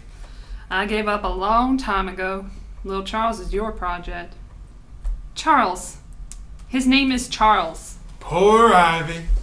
Poor thing. Please, Mom. Poor baby. Please. She always had a feeling for the underdog. Don't be mean to me right now, okay? Everyone's got this idea I'm mean all of a sudden. Please, Mama. I told you, I'm just You're telling. the drug addict. That is the truth. That's what I'm getting at. Everybody listen. I am a drug addict. I'm addicted to drugs, pills, especially downers. She pulls a bottle from her pocket, holds them up. You see these little blue babies? These are my best fucking friends, and they never let me down. Try to get them away from me, and I'll eat you alive. Barbara lunges at the bottle. She and Vi wrestle for it. Give me those goddamn pills. I'll eat you alive, girl! Bill and Ivy try to restrain Barbara. Maddie Faye tries to restrain Violet. Others rise. Ad-lib. Pandemonium. Barbara, stop it! Oh my God, what's happening? Hey now, come on. Oh God. Violet wrests the pills from Barb. Bill pulls Barb back into her seat. Violet shakes the bottle, taunting Barb. Barb lunges again, grabs her mother by the hair, toppling chairs. They crash into the interior, living room, afternoon, tumble to the floor, pandemonium, screaming. The family rushes after them into the living room. Barb has her mother pinned on the floor and is strangling her. Bill and Charlie struggle to pull Barbara off, pry her fingers off Violet's throat and get her away. Jonna and Maddie Faye rush to Violet, get her to a chair. God damn you! God damn you, Barb! Shut up. Okay, pill raid. Jonna, help Ivy in the kitchen. Bill and Jean upstairs with me. You remember how to do this, right?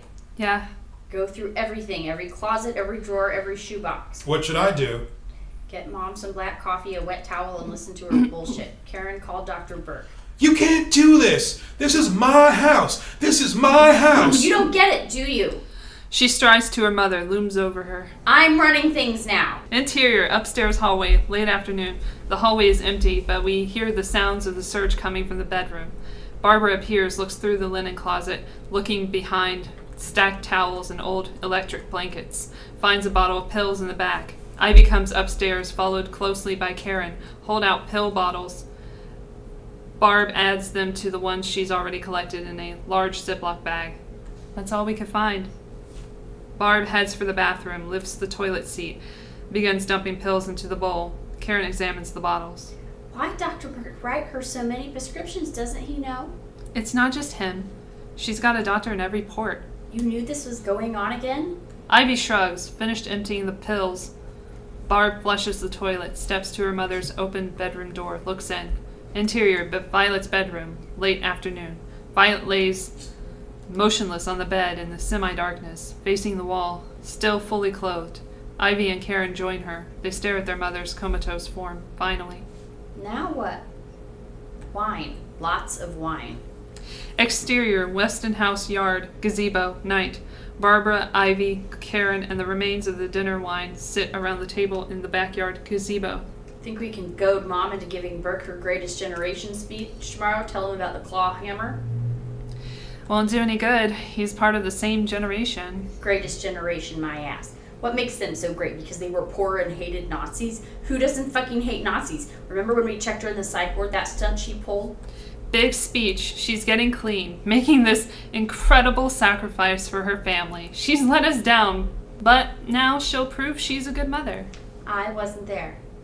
She smuggled Jarvisa into the psych ward in her vagina. Mm-hmm. There's your greatest generation for you. She made this speech to us while she was clenching a bottle of pills in her cooch, for God's sake. God, I Never heard this story. Did you just say cooch? The phrase mom's pussy seems gauche. You're a little more comfortable with cooch, are you? What word should I use to describe our mother's vagina? I don't know, but... Mom's beaver, mother's box. Oh, God. Barbara! One thing about Mom and Dad, you have to tip your cap to anyone who can stay married that long. Karen, he killed himself. Is there something going on between you and little Charles? I don't know that I'm comfortable talking about that. Because you know he's our first cousin. Give me a break. You know you shouldn't consider children. I can't anyway. I had a hysterectomy last year. What? Why? Cervical cancer. I didn't know. Neither did I. I didn't tell anyone except Charles. That's where it started between us. Why not? And hear from Mom the rest of my life? She doesn't need another excuse to treat me like some damaged thing. You might have told us. You didn't tell us about you and Bill. That's different. Why? Because it's you and not me? Because divorce is an embarrassing public admission of defeat. Cancer's fucking cancer. You can't help that. We're your sisters. I don't feel that connection very keenly. I feel very connected to both of you. We never see you. You're never around. You haven't been around. I still feel that connection. I can't perpetuate these myths of family or sisterhood anymore. We're just people, some of us accidentally connected by genetics, a random selection of cells. When did you get so cynical? That's funny coming from you. Bitter, sure, but random selection of cells? Maybe my cynicism came with the realization that the responsibility of caring for our parents was mine alone. Don't give me that. I participated. Till you had enough and got out. You and Karen both. I'm not criticizing. Do what you want. You did. Karen did. And if you didn't, that's not my fault. That's right. So don't lay this sister thing on me, all right? When I leave here, I won't feel any more guilty than you two did. I can't believe your worldview is this dark. You live in Florida. You're thinking of leaving? Charles and I are going to New York. What are you going to do in New York? We have plans. Like what? None of your business. What about Mom? What about her? You feel comfortable leaving Mom here? Do you? You think she was tough when he was alive? Think what it's going to be like now. You're going back to Miami, right? Yes. Ivy stands, gathers up her wine glass. There you go, Barb. You want to know what we're doing about Mom? Karen and I are leaving. You want to stay? That's your decision. But nobody gets to point a finger at me. Nobody.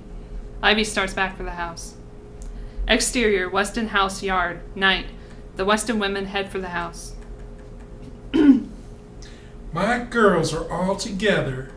Hearing you just now gave me a warm feeling. Violet sits on the swing in the semi-darkness, smoking, her hair wrapped in a towel. They hadn't seen her. How long has she been there? You had a bath? Uh-huh. You need something to eat or coffee? No, honey, I'm fine. This house must have heard a lot of Weston girl secrets. Karen moves to her mother, sits next to her on the swing. Barb leans against a fence post. Ivy hangs back. I get embarrassed just thinking about it. Karen takes a tube of hand cream from her purse. Oh, nothing to be embarrassed about. Secret crushes, secret schemes, province of teenage girls. I can't imagine anything more delicate or bittersweet. Some part of you girls I always identified with. No matter how old you get, a woman's hard-pressed to throw off that part of herself. That smells good. It's apple. You want some? Yes, please. Violet lights another cigarette. Found the boots in a window downtown and just went crazy. Praying for those boots. Rehearsing the conversation I'd have with Raymond when he saw me in my boots. Must have asked my mama 100 times if I could get those boots. What do you want for Christmas, Vi?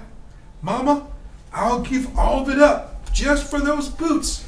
Bargaining, you know. She started dropping hints about a package under the tree she had wrapped up, about the size of a boot box. Nice wrapping paper. Now, Vi, don't you cheat and look in there before Christmas morning. Little smile on her face. Christmas morning. I was up like a shot. Boy, under that tree, tearing open that box, there was a pair of boots all right. Men's work boots. Holes in the toes. Chewed up laces. Caked in mud and dog shit. Lord, my mama laughed for days.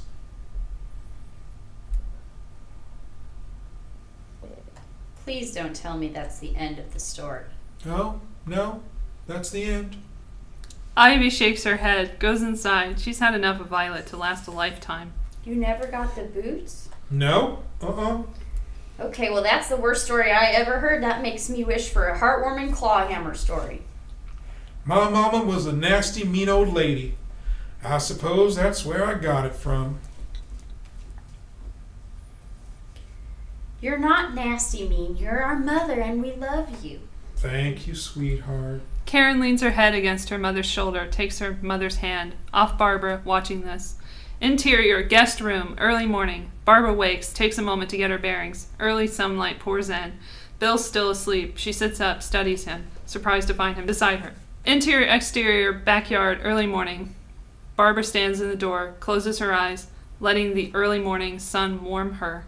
After a long moment, Jonna appears with a coffee mug. Barb takes it, nods her thanks. Last time I spoke with my father, we talked about the state of the world, and he said, you know, this country was always pretty much a whorehouse, but at least it used to have some promise. Now it's just a shithole.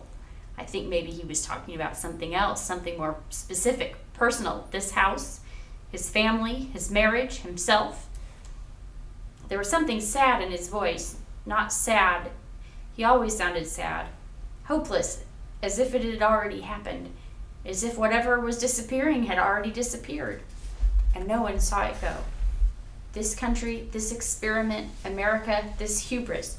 What a lament if no one saw it go. Mrs. Fortimer, are you going to fire me? What? No. But I'll understand if you want to quit. I mean, there's work, and then there's work. I'm familiar with this job. I can do this job.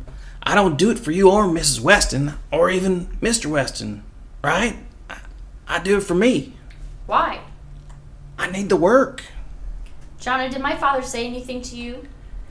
He just seemed like maybe he had. He talked about a lot about his daughters, his 3 daughters and his granddaughter. That was his joy. Thank you. That makes me feel better knowing that you can lie. Jonna smiles. Interior, doctor's office, waiting room day. Barbara sits opposite Dr. Burke, a genial, charming, and remotely creepy small-town doctor. Ivy stands. Violet is visible out in the waiting room. Karen's sitting with her. The chemotherapy and the radiation, coupled with the overuse of pain medications. Right. And without the benefit of more thorough testing, an MRI or CT scan, I believe your mother is showing signs of mild cognitive impairment. Mild cognitive impairment? Brain damage. It may be time to consider placing her in a long-term care facility. I'd certainly feel more comfortable knowing she was receiving that level of supervision. That would make you comfortable? You would be comfortable with that? Of course, it's a family decision.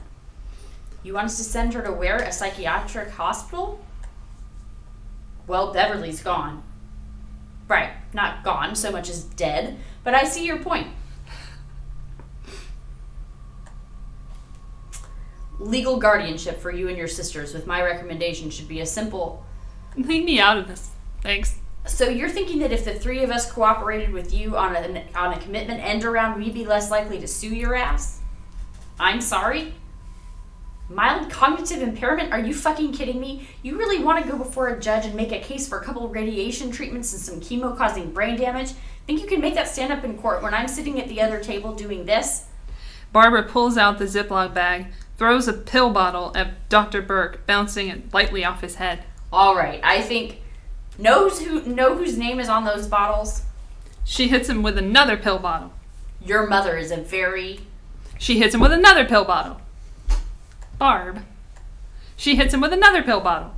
He relents, waits for her to get it out of her system. Only one problem with that idea, though. She hits him with another pill bottle, and another pill bottle. She pauses. It seems she's done. But then another pill bottle, and another. We'll have to hang on to the bucket of these we have at home for evidence for your trial.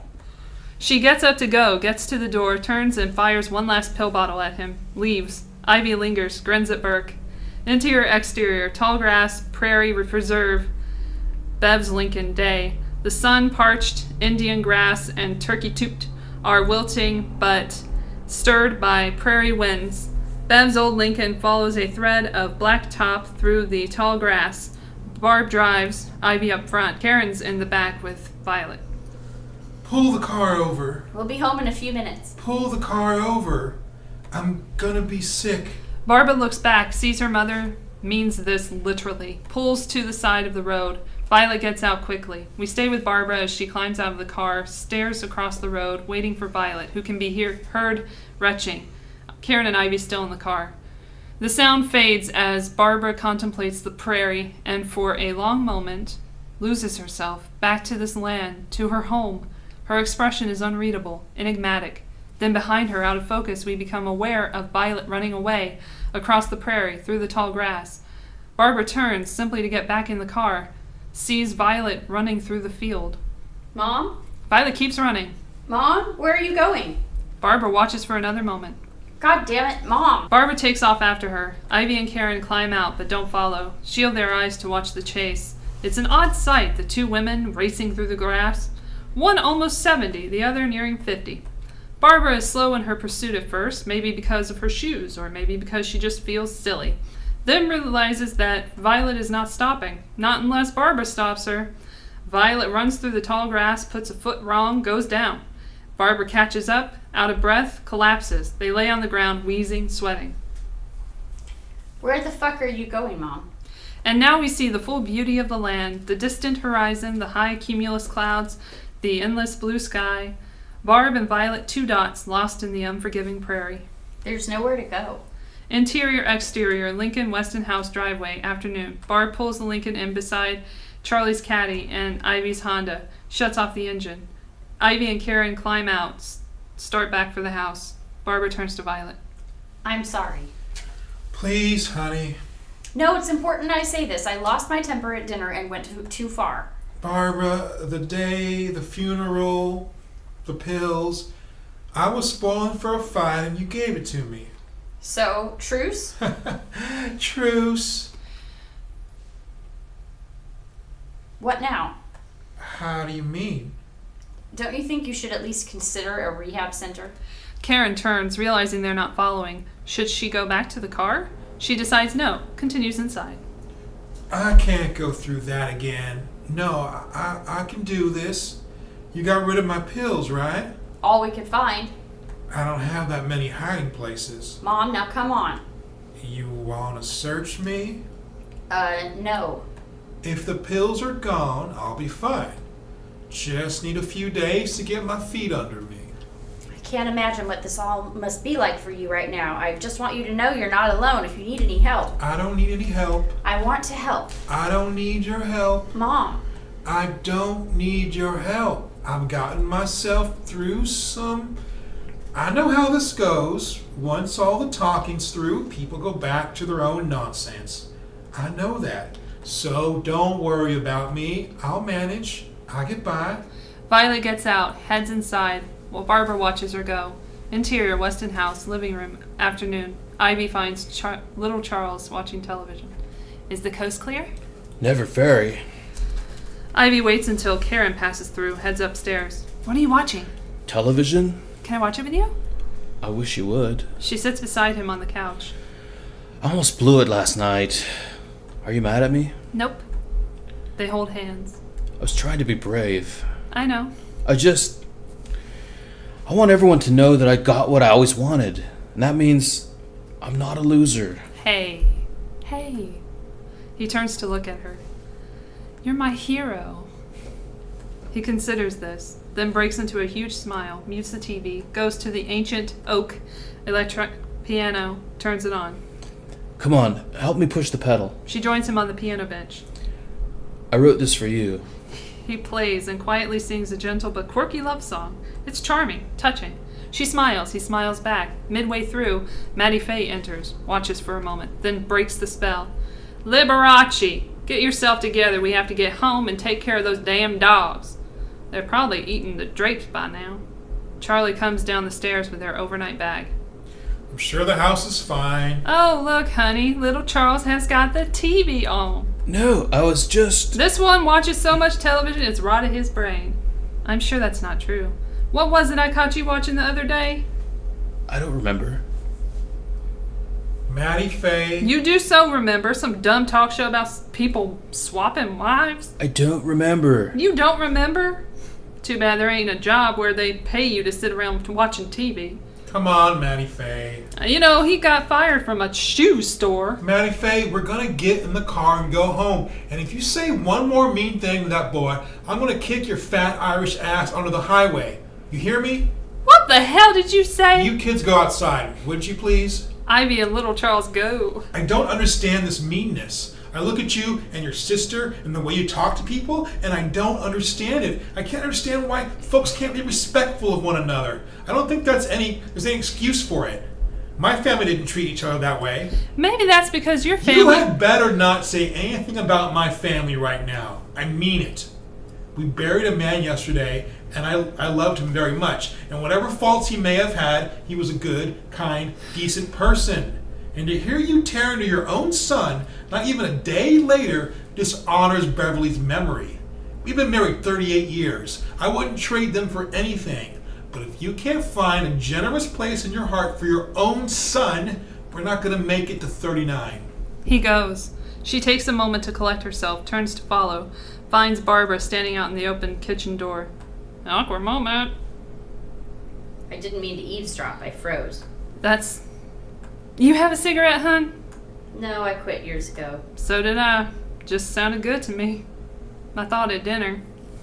At that horrible dinner last night, it seemed like something might be going on between Ivy and little Charles. Do you know if that's true? Oh, this is... I'm not sure what to... Look, just... Is it true? Yes, it's true. Okay, that can't happen. This is going to be difficult. Ivy and little Charles have always marched to their own, and I'd expect this to be toughest on you. No, Barb? They're in love, or they think they are. What's the difference, right? Honey? I know it's unorthodox for cousins to get together, at least these days. They're not cousins. But believe it or not, it's not as uncommon as you might. Listen to me. They're not cousins. Beg pardon? Little Charles is not your cousin. He's your brother. He's your blood brother. He is not your cousin. He is your blood brother, half-brother.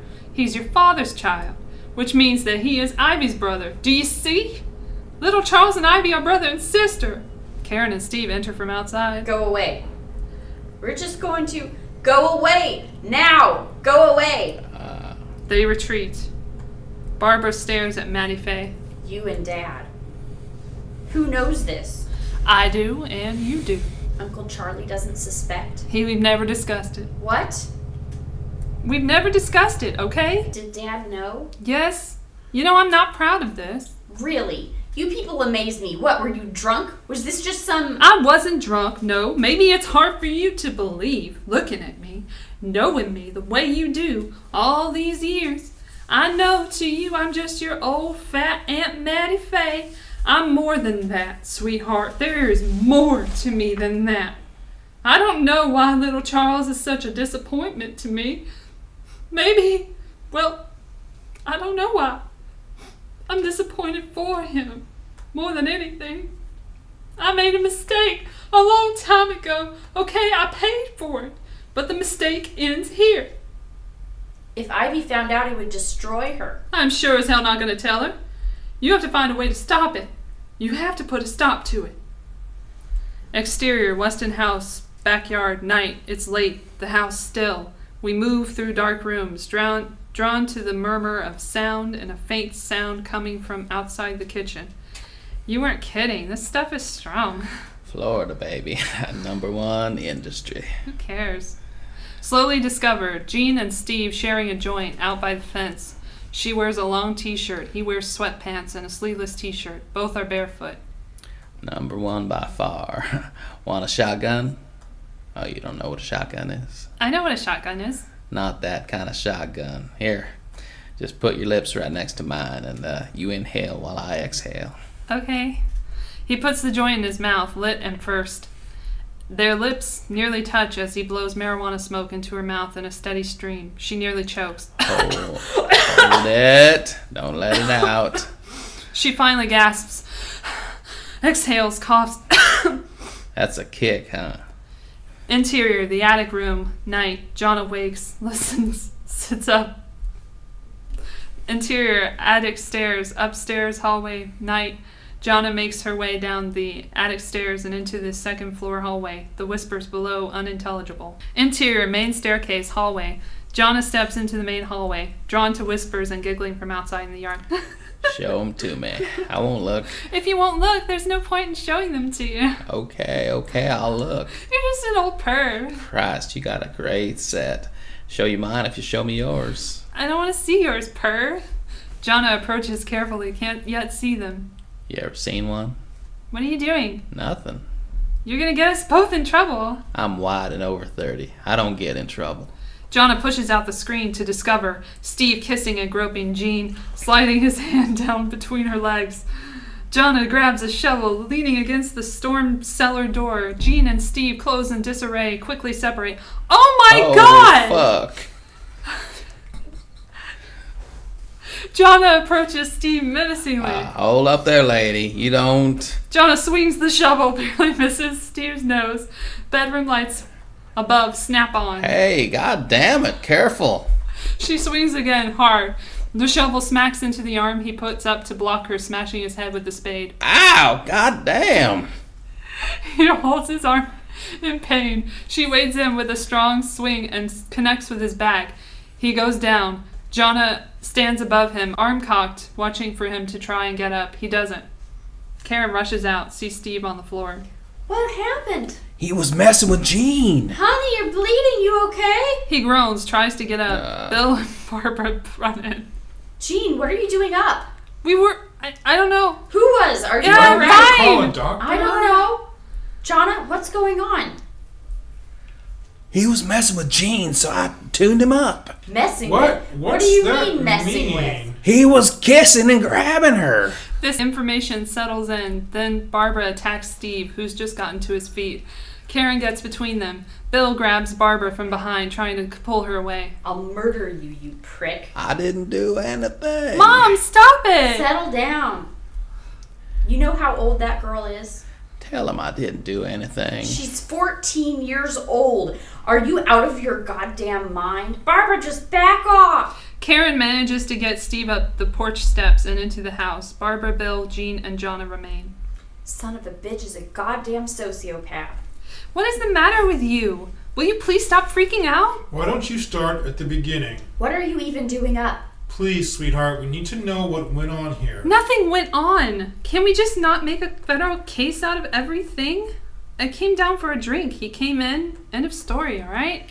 That's That's not the end of the story. We smoked pot, alright? We smoked a little pot and we were goofing around and then everything just went crazy. What if I told you about smoking that shit? What did I can't say her say? name right. It's no big deal. Nothing happened. Just tell me what he did. He didn't do anything. What's the big deal? The big deal, Jean, is that you're 14 years old. Which is only a few years younger than you like him. Barbara slaps Jean. Jean bursts into tears. I hate you! Yeah, I hate you too, you little freak. Let me go! Jean? Jean pulls free, runs off. Bill gets in Barbara's face. What's the matter with you? Bill exits, pursuing Jean. Barbara and Jonna are left standing there. Then we follow Barb into the kitchen and up the stairs to interior, the guest bedroom. Night. Karen is pulling on a sweatshirt, grabbing their clothes, stuffing them into a suitcase. I can do without a speech. Where is he? Out at the car. We're leaving. Back to Florida tonight. Now. Me and Steve together. Want to give me some grief about that? Now wait just a goddamn... You better find out from Jean exactly what went on before you start pointing fingers, because I doubt Jean's blameless in all this. And I'm not blaming her. Just because I said she's not blameless doesn't mean I blamed her. I'm saying she might share in the responsibility. It's not cut and dried, black and white, good and bad. It lives where everything lives, somewhere in the middle, where the rest of us live. Everyone but you, Karen. He's not perfect. Just like the rest of us down here in the muck. I'm no angel myself. I've done some things I'm not proud of, things you'll never know about. I may even have to do some things I'm not proud of again, because sometimes love puts you in a corner that way. And I am a human being after all. Anyway, you have your own hash just settled before you start making speeches to the rest of us. Right. Come January, I'll be in Belize. Doesn't that sound nice? Karen pushes past Barb, rolling her suitcase behind her. Exterior, Weston house and driveway. Night.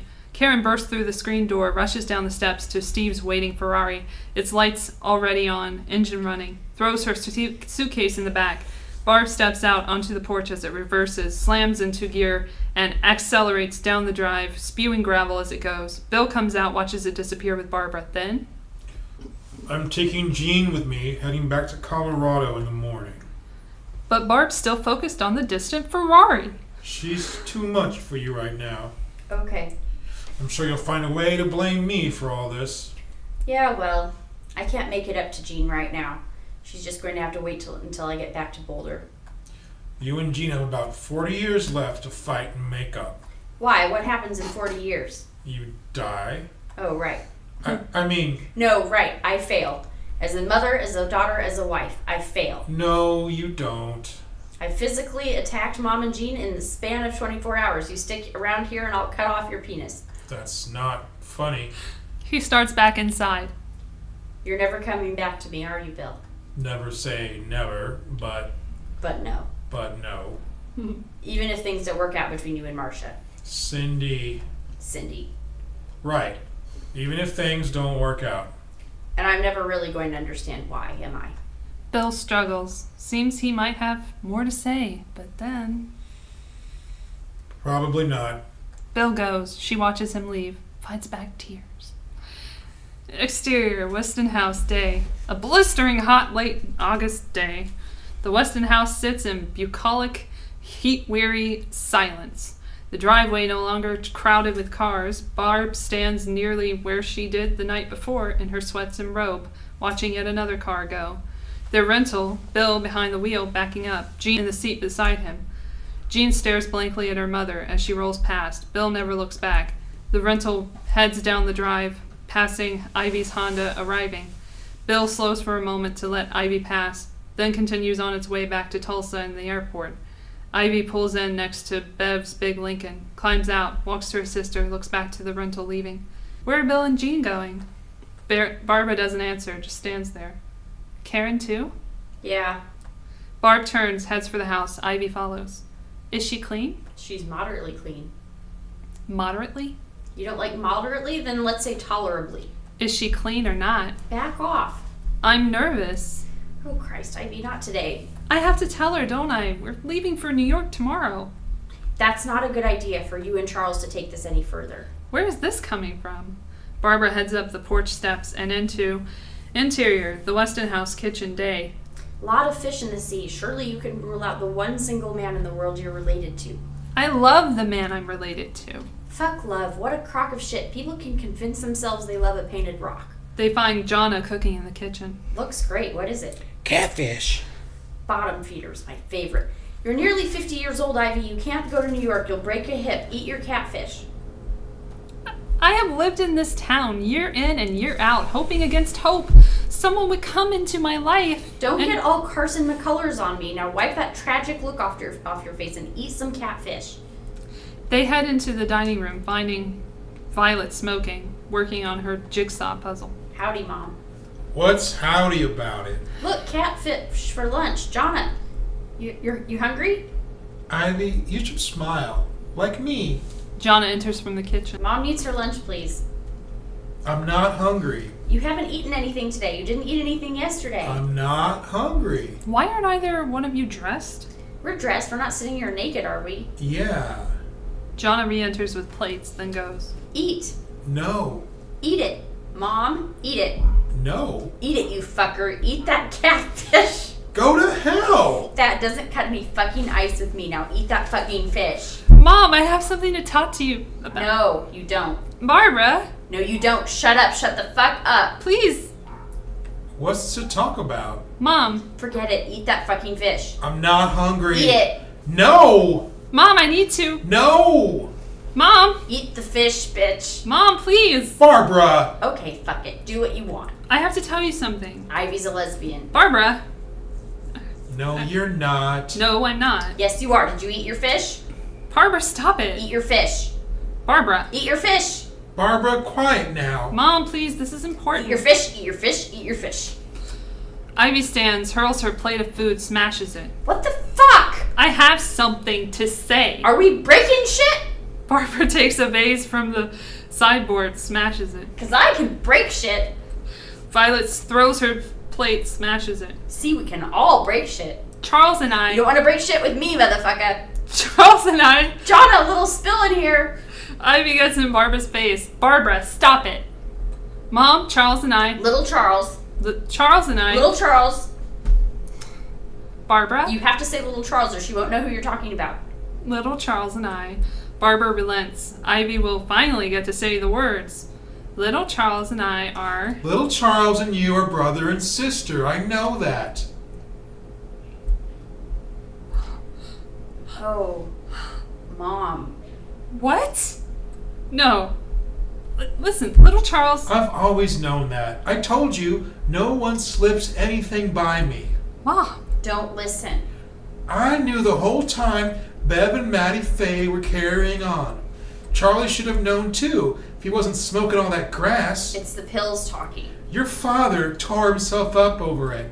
30-some-odd years, but Beverly wouldn't have been Beverly if he didn't have plenty to brood about. Mom, what are you... Oh, honey. Better you girls know now, though, now you're older.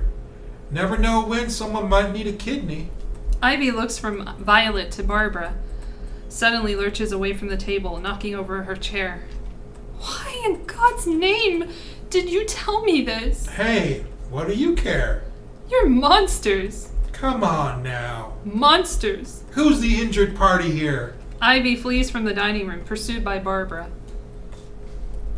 Ivy, listen. Leave me alone. When Maddie Faye told me, I didn't know what to do. Ivy runs from the house. Exterior, Weston House, continuous. Ivy rushes to her car, still followed by Barbara. I was trying to protect you. We'll go anyway. We'll still go away. Ivy gets in the car, starts it, revs the engine. Barbara tries to open the car door. This is not my fault. Barbara pounds on the car window. I didn't tell you. Mom told you. It wasn't me. It was Mom. The car window slides down. There's no difference. Ivy floors the car, roars out of the driveway, leaving Barb standing there. After a moment, Barb turns, stares up at the house, angry, resolute, starts back inside. Interior, Weston House, continuous, finds Violet still at the table, lighting a cigarette. We couldn't let Ivy run off with little Charles. Just wouldn't be right. Barbara doesn't respond, keeps her distance. She'll be back. She's a sweet girl, Ivy, and I love her to death. But she isn't strong. Not like you or me. You knew about Daddy and Maddie Faye? Oh, sure. I never told them I knew. But your father knew. He knew I knew. But we never talked about it. I chose the higher ground. If I'd had the chance, there at the end, I would have told him, I hope this isn't about little Charles, because you know I know all about that. If I'd reached him at that motel, I would have said, you'd be better off if you quit sulking about this ancient history.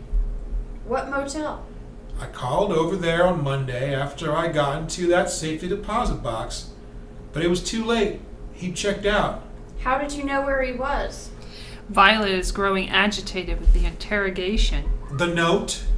He said I could call him over at the Country Squire Motel. He left a note? And I did. I called him on Monday. After you got the money out of your safety deposit box? We had an arrangement. You have to understand, for people like your father and me who never had any money, ever, as kids, people from our generation, that money is important. If you could have stopped Daddy from killing himself, you wouldn't have needed to get into your safety deposit box. Well, hindsight's always 20/20, isn't it? Barbara stares at her mother for a long moment. Then... Did the note say he was going to kill himself? Mom? If I had my wits about me, I might have done it different. But I was... Your father and me both, we were... Barbara looks off quietly. You were both fucked up. You were fucked up. You are fucked up. You'd better understand this, you little smug ingrate. There's only one reason Beverly killed himself, and that's you. Think there's any way he would have done what he did if you were still here? No. Just him and me, here in this house, in the dark, left to ourselves, abandoned, wasted lifetimes devoted to your care and comfort. So stick that knife of judgment in me. Go ahead. But make no mistake, his blood is just as much on your hands as it is on mine. Barbara is reeling, trying to comprehend. He did this, though, not us. Can you imagine anything more cruel to make me responsible? Just to weaken me, make me prove my character. So I waited to get my hands on that safety deposit box. But I would have waited anyway. You want to show who's stronger, Bev? Nobody's stronger than me, goddammit. When nothing is left, when everything is gone and disappeared, I'll be here. Violet yells up to the empty house. Who's stronger now, you son of a bitch?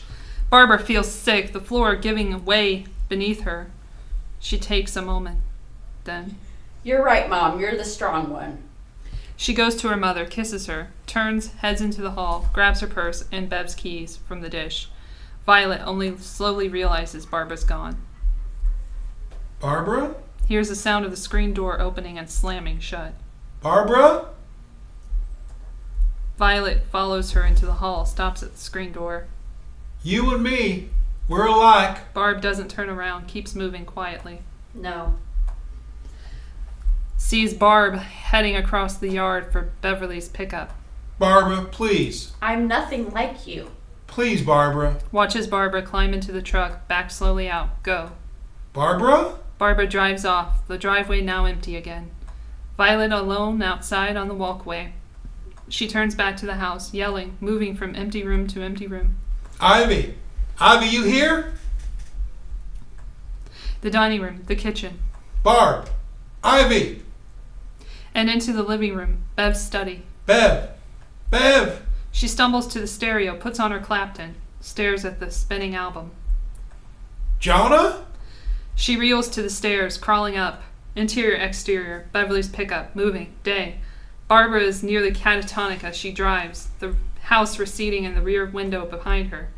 A few large raindrops splatter her windshield, the rumble of distant thunder, lightning, and towering ominous clouds in the distance. Interior, upstairs hallway, attic stairs, day. Violet climbs the staircase on all fours. Jonah! Jonah! Jonah! Jonna sets down her T.S. Eliot, goes to Violet, holds Violet's head, smooths her hair, rocks her quietly.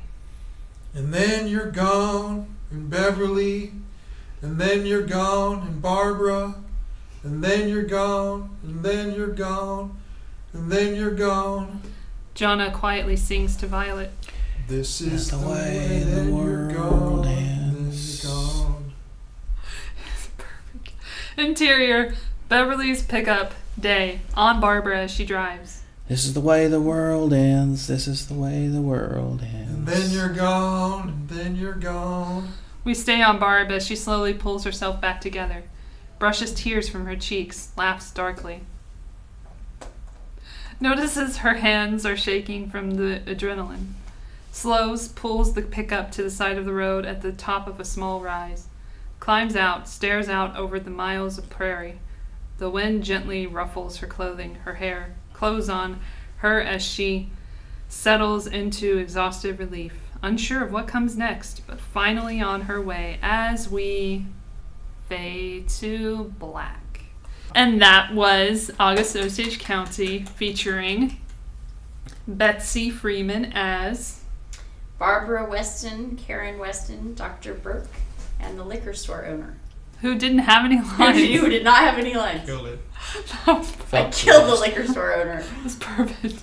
I want to see you do a spin-off film. And then Brandon Burkhart, our Super Awkward Funcast player, as I was the late lamented Beverly Weston and Violet Weston and Bill and Charlie.